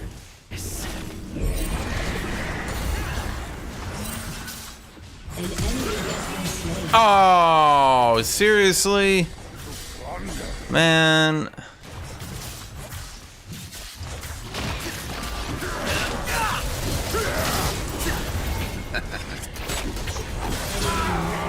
I'm so fucking close on every kill. If I have one more attack on Kane, one more attack on Aatrox, man.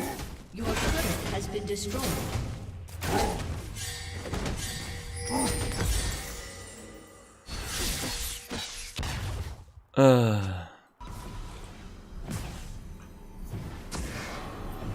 Your team has destroyed a turret.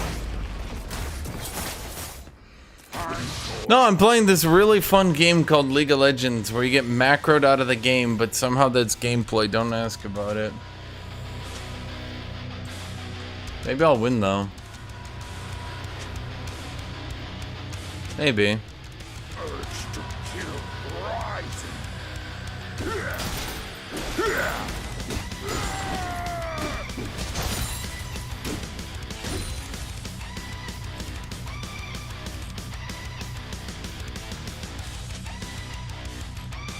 The might of Lockjaw approaches.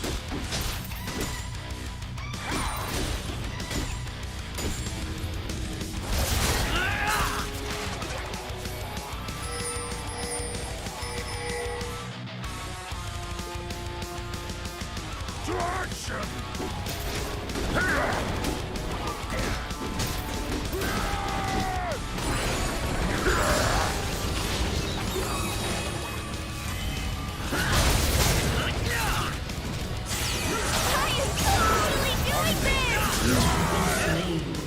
Okay. Dominating.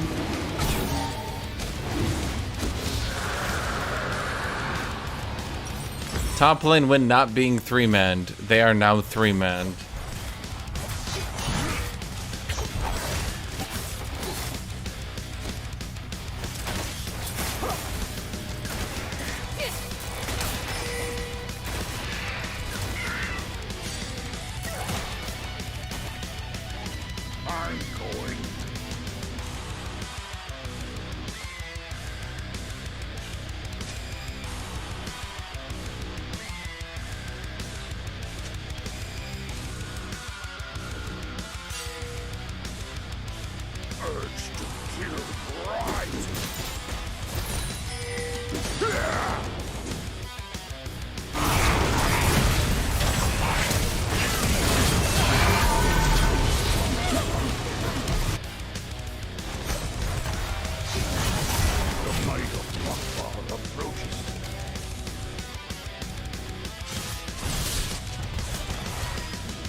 we're all watching this, right?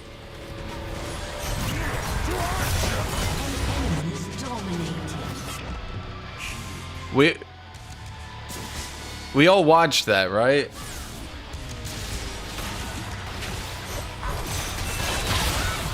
I'm just making sure.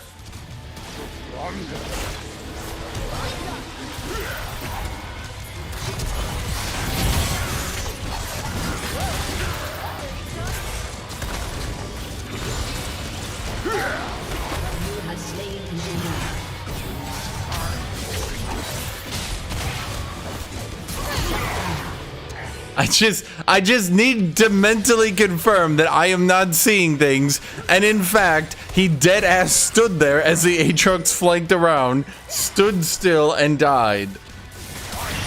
That did happen, correct? I'm not crazy?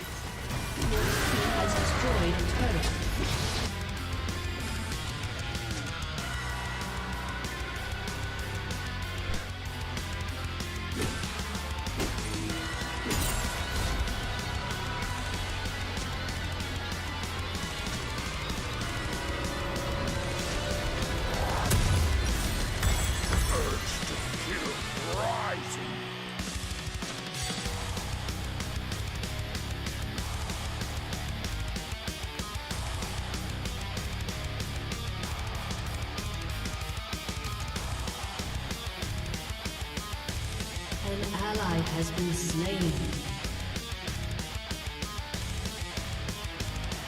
The might of Lockball approaches.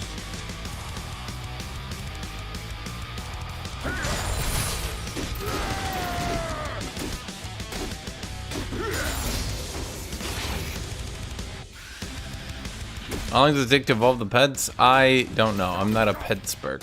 I'm an expert on pets. A petspert.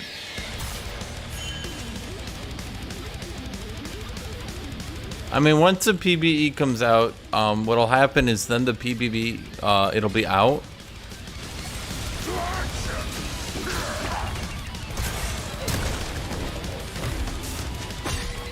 Okay, does that make sense to everyone? I hope I'm not making this too complicated.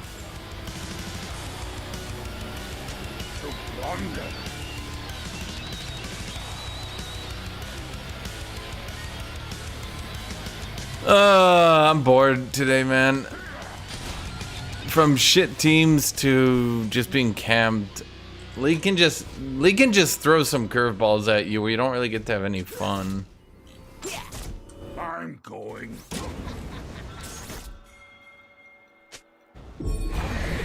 Okay, so we obviously know from him planting that behind me that shockingly, he might actually be behind me.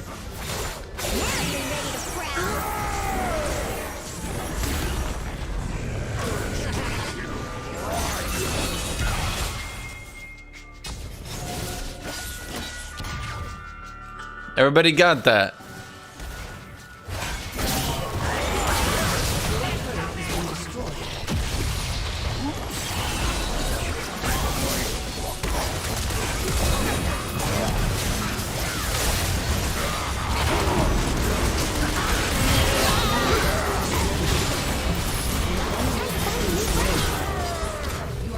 You know, there's something that brings a joy to me by just mass murdering a lot of people, you know? And also, getting kills in game is pretty fun.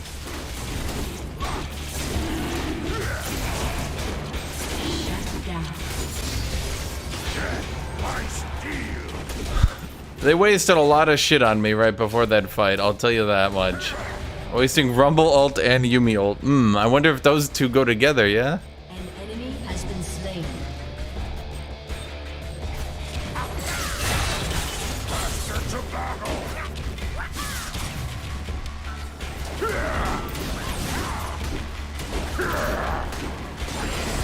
So they confirmed Velma in Scooby-Doo is a lesbian. Personally, I am whelmed by this information.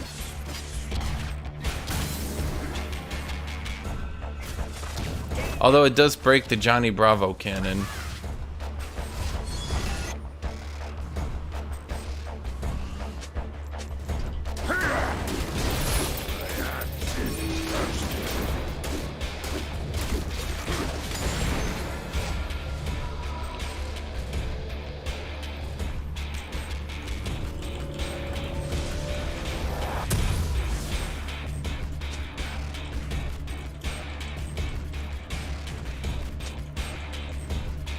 I'm going.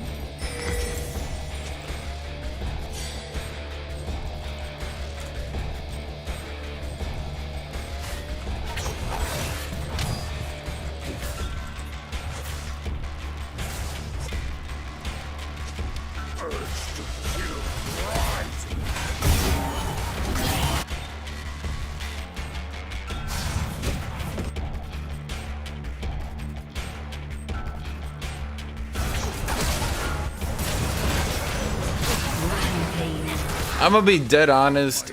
Johnny Bravo identifying as a woman and coming out as gay would be actually kind of in character for him, not gonna lie. Oh, he says, that's why I'm so unlucky with women. Because I just actually don't really like them that much. Oh, he says, that's why I always hang out with my best friend.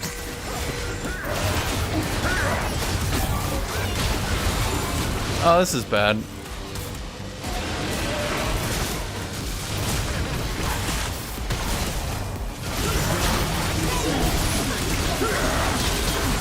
Shit.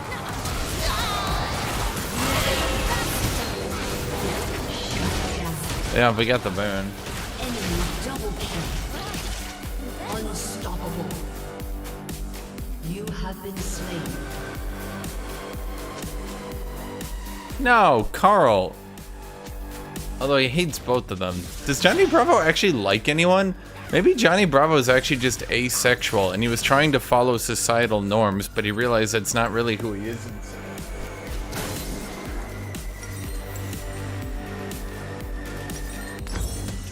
There you get one, I'll be back.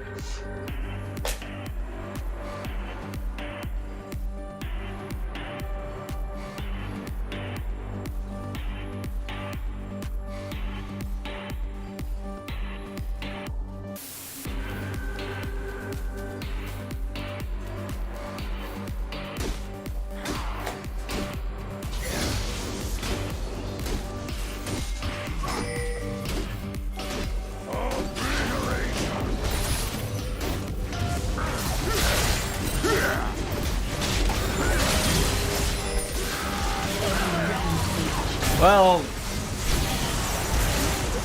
unfortunately, there's still not a whole lot I can do about Kane as Olaf, especially not with the Yumi on him.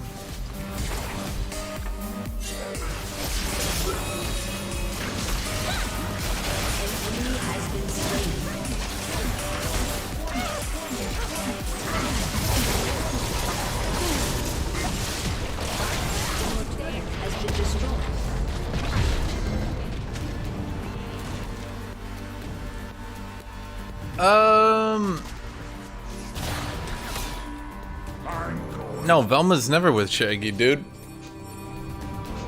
I'm gonna be honest, Velma being a lesbian actually kind of works well for the group dynamics.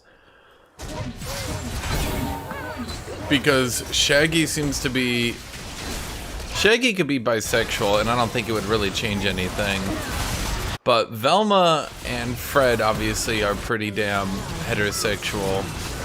But Velma has always kind of... Well, let's be honest on this one. Velma's always been kind of like the odd man out. The might of Lockbar approaches. Oh my god.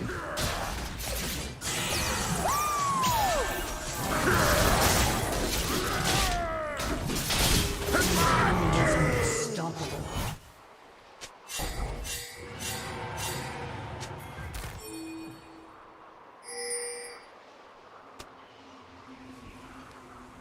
I mean, at the very least, the group dynamic, Fred and Daphne. Fred and Daphne are the only ones that really even need to be heterosexual. And even then, Fred and Daphne...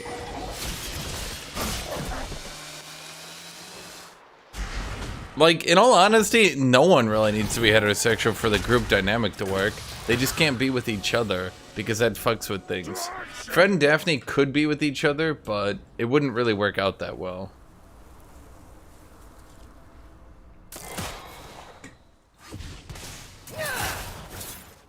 That's why in the when they brought them back in like the new Scooby-Doo movies, that's why they had Fred and Daphne break up. By the way, because it doesn't, for like, you have to remember it's like a kid show, and it has like the whole dynamic is Fred dumb, Velma kind of also dumb and clumsy, I'm going. Velma smart but awkward, and you know, Shaggy stupid but lovable. That's pretty much it for the dynamic. Anything beyond that is just unneeded. Urge to kill rising. We're balancing Kane as a top line pick with bigger early, blah blah blah blah blah blah blah. I think Red Kane and just how it functions is just really, really good into bruisers.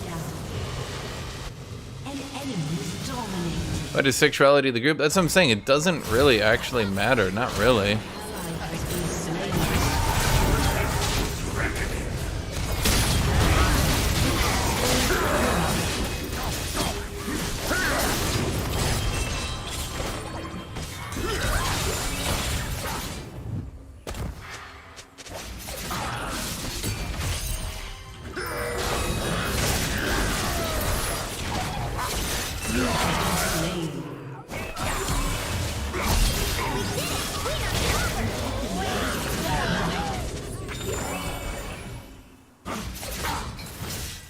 Yep.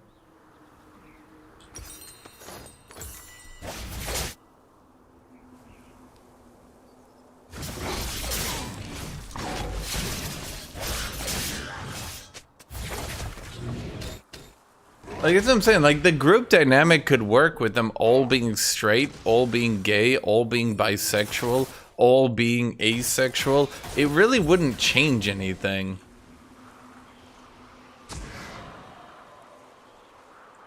To action!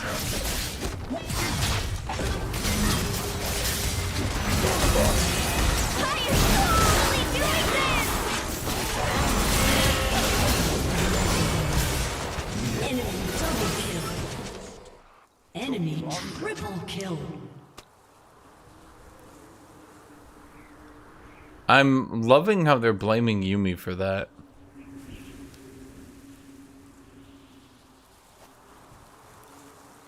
Your turret has been destroyed. My steel!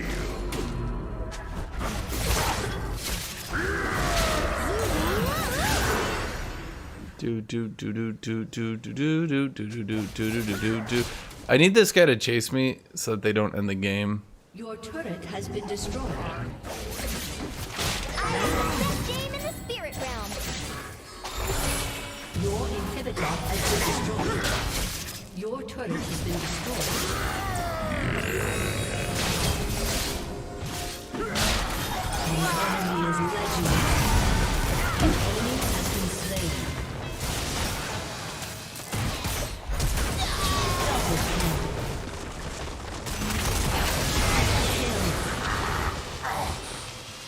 That worked out really well, actually. I would say that actually single-handedly won the game.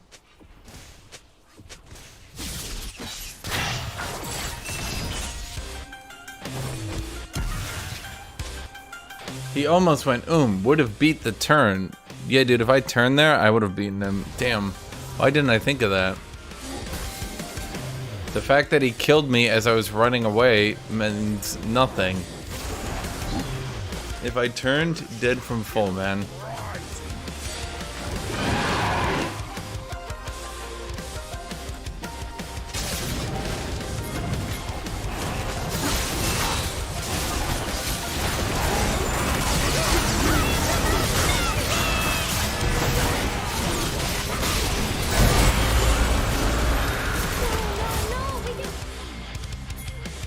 I'm honestly gonna say I won this game. By getting that Kane to follow me around for like 5 minutes, I'm honestly gonna say I won the game.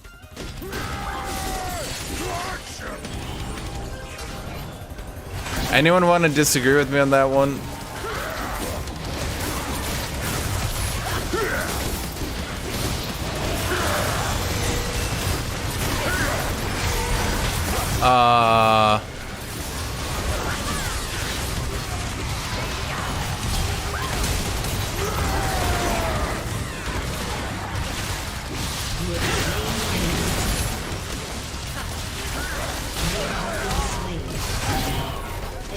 Was she really still shooting me from that distance?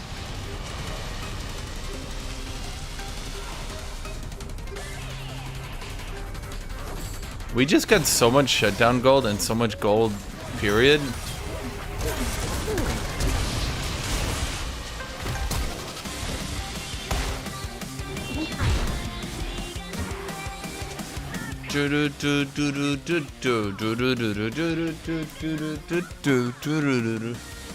How come Diana has a health ratio on her heal? Or sorry, on her shield, but Rumble doesn't? Wouldn't it make sense for Rumble to have a health ratio?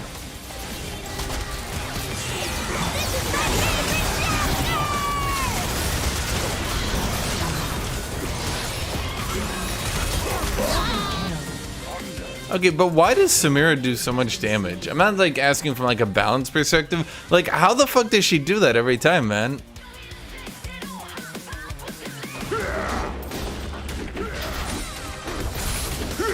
Like her AD ratios are good, but they're not that good. Why does she always just seem to one-shot people? An enemy has been slain. Your team has destroyed a turret.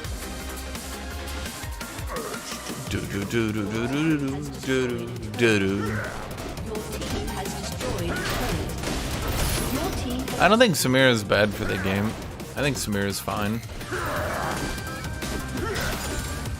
Like, it's kind of nice to have an ADC that doesn't just, like, serve one role. Beats up bruisers, useless otherwise. Like, how many ADCs are like that? And tanks, my bad.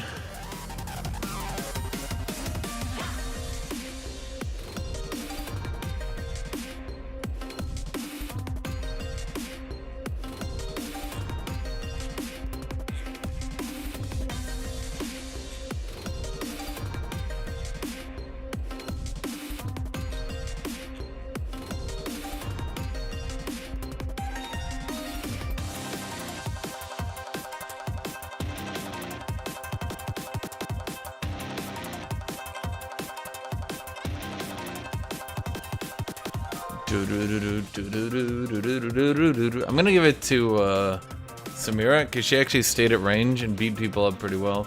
I'm not gonna go play Legends of Runeterra because I fought control decks every game today, and I've had to start League every time fighting out some dipshit fucking control deck every time, just like tabbing out non-stop to go look at it. I don't want to do that, man.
You like the tabbing between the games? It gets a bit old for me, especially when like I make one decision after 5 minutes as I'm just like, I play everything, attack. My opponent's just sitting there like fucking like trying to be like Yugi, just like, let's see what my top deck is. Oh, that's useless in this situation.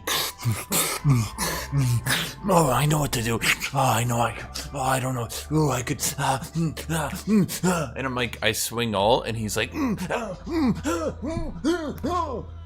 then they die, and you're just like, thank you. Thank you for spending 20 fucking minutes on this. Thank you, friend.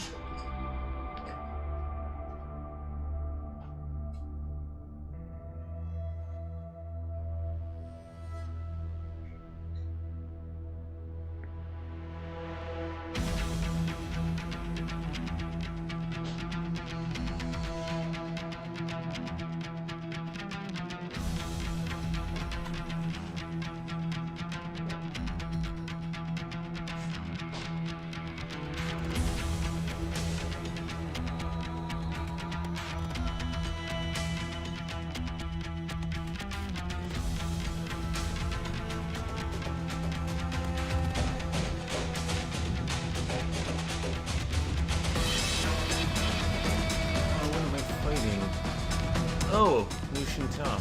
Joyous. It's not joyous.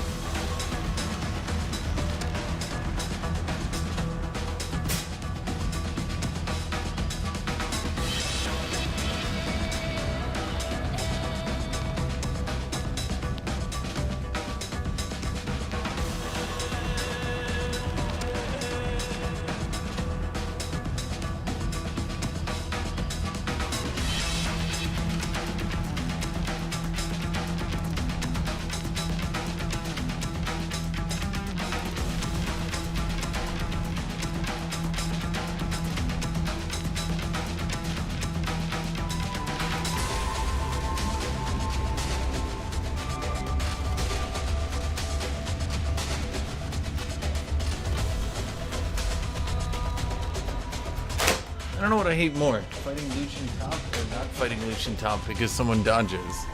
Which one do you think, chat? I'm thinking both of them, actually. How do I hate both of them the same? I don't even know. And yet, I do. I'll be right back.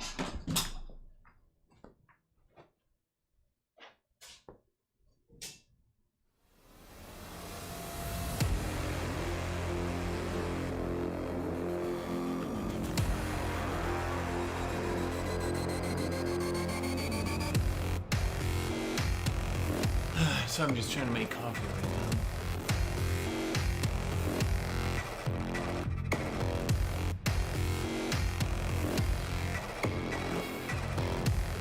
Added Queen support? That's not good. You think Aatrox is gonna be banned again, or what do we feel in your chat?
What,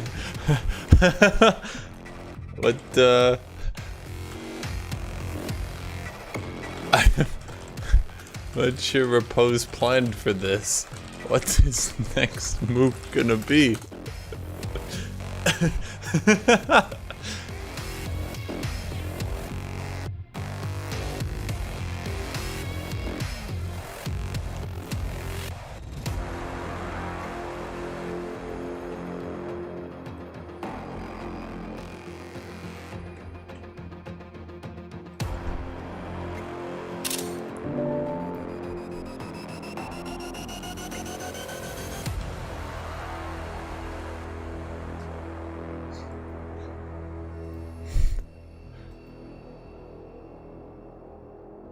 Okay, we're gonna go ill out. We're back and get some water.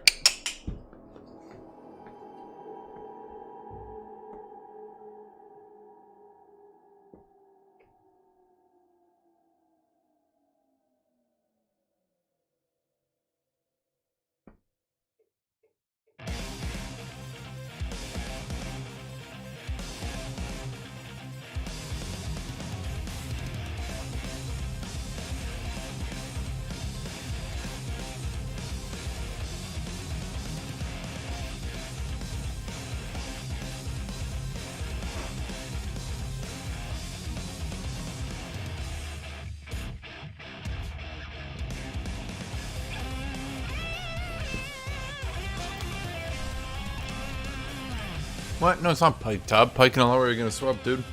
It's fairly obvious.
I think I should go Dorn's Blade into Rumble. Sorry, Il-Aoi. This world in my dark Welcome to Summoner's Rift.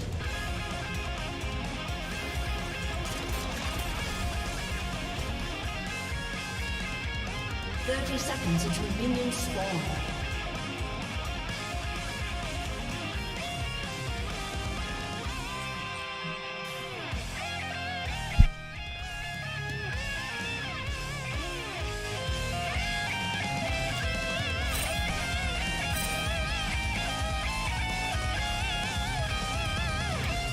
I must destroy even hope.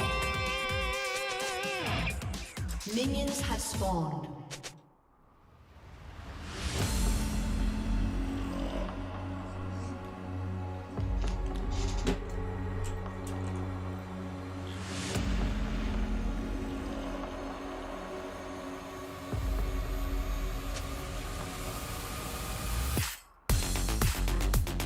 I get coffee.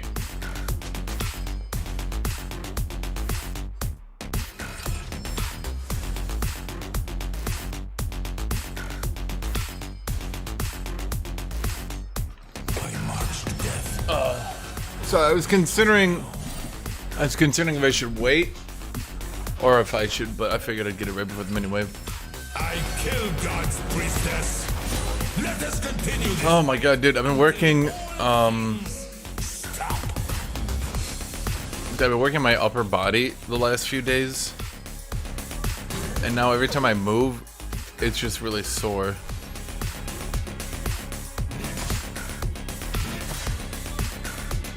First, You gain base AD with level? With yes? Mercy, I shall give them death.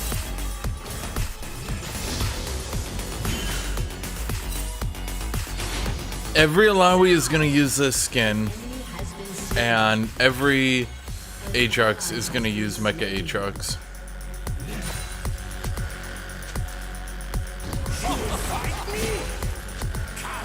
Let me show you hell.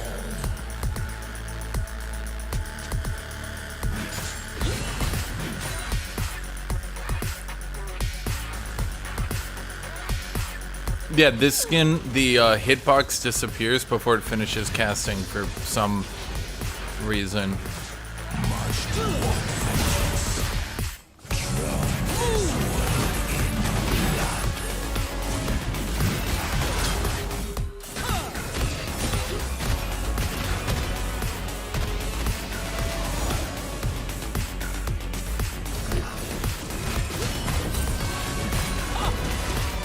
And the hitbox is also extremely bad, so it's hard to tell even if the Qs are ever gonna hit you. It's really lame, and they actually need to remove it.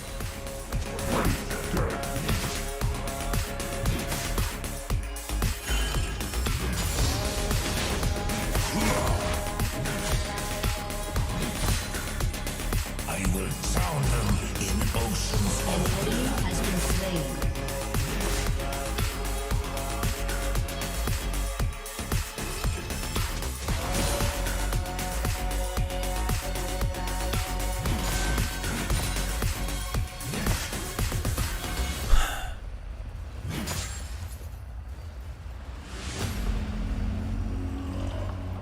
Am I the abyss? Or did I gaze into it?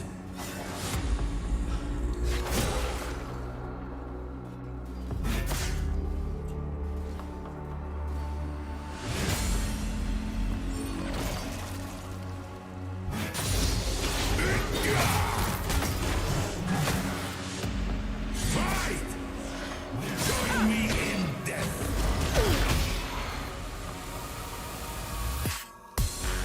Killing spree.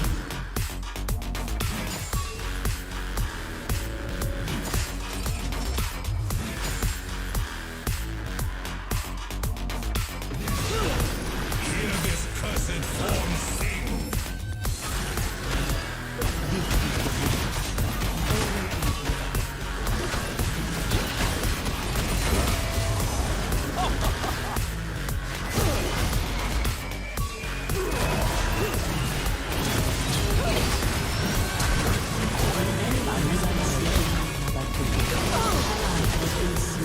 Jesus, man. He didn't have flash because of the Hecarim gang.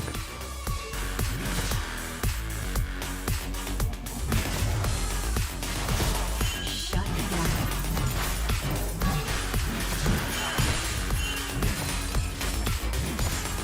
This violence shall amuse!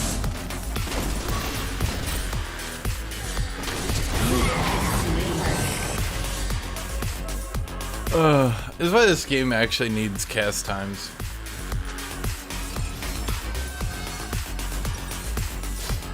Shit like that kind of pisses me off. My suffering Like, he begins an auto attack, flashes forward into Q, also auto attack. Like, okay.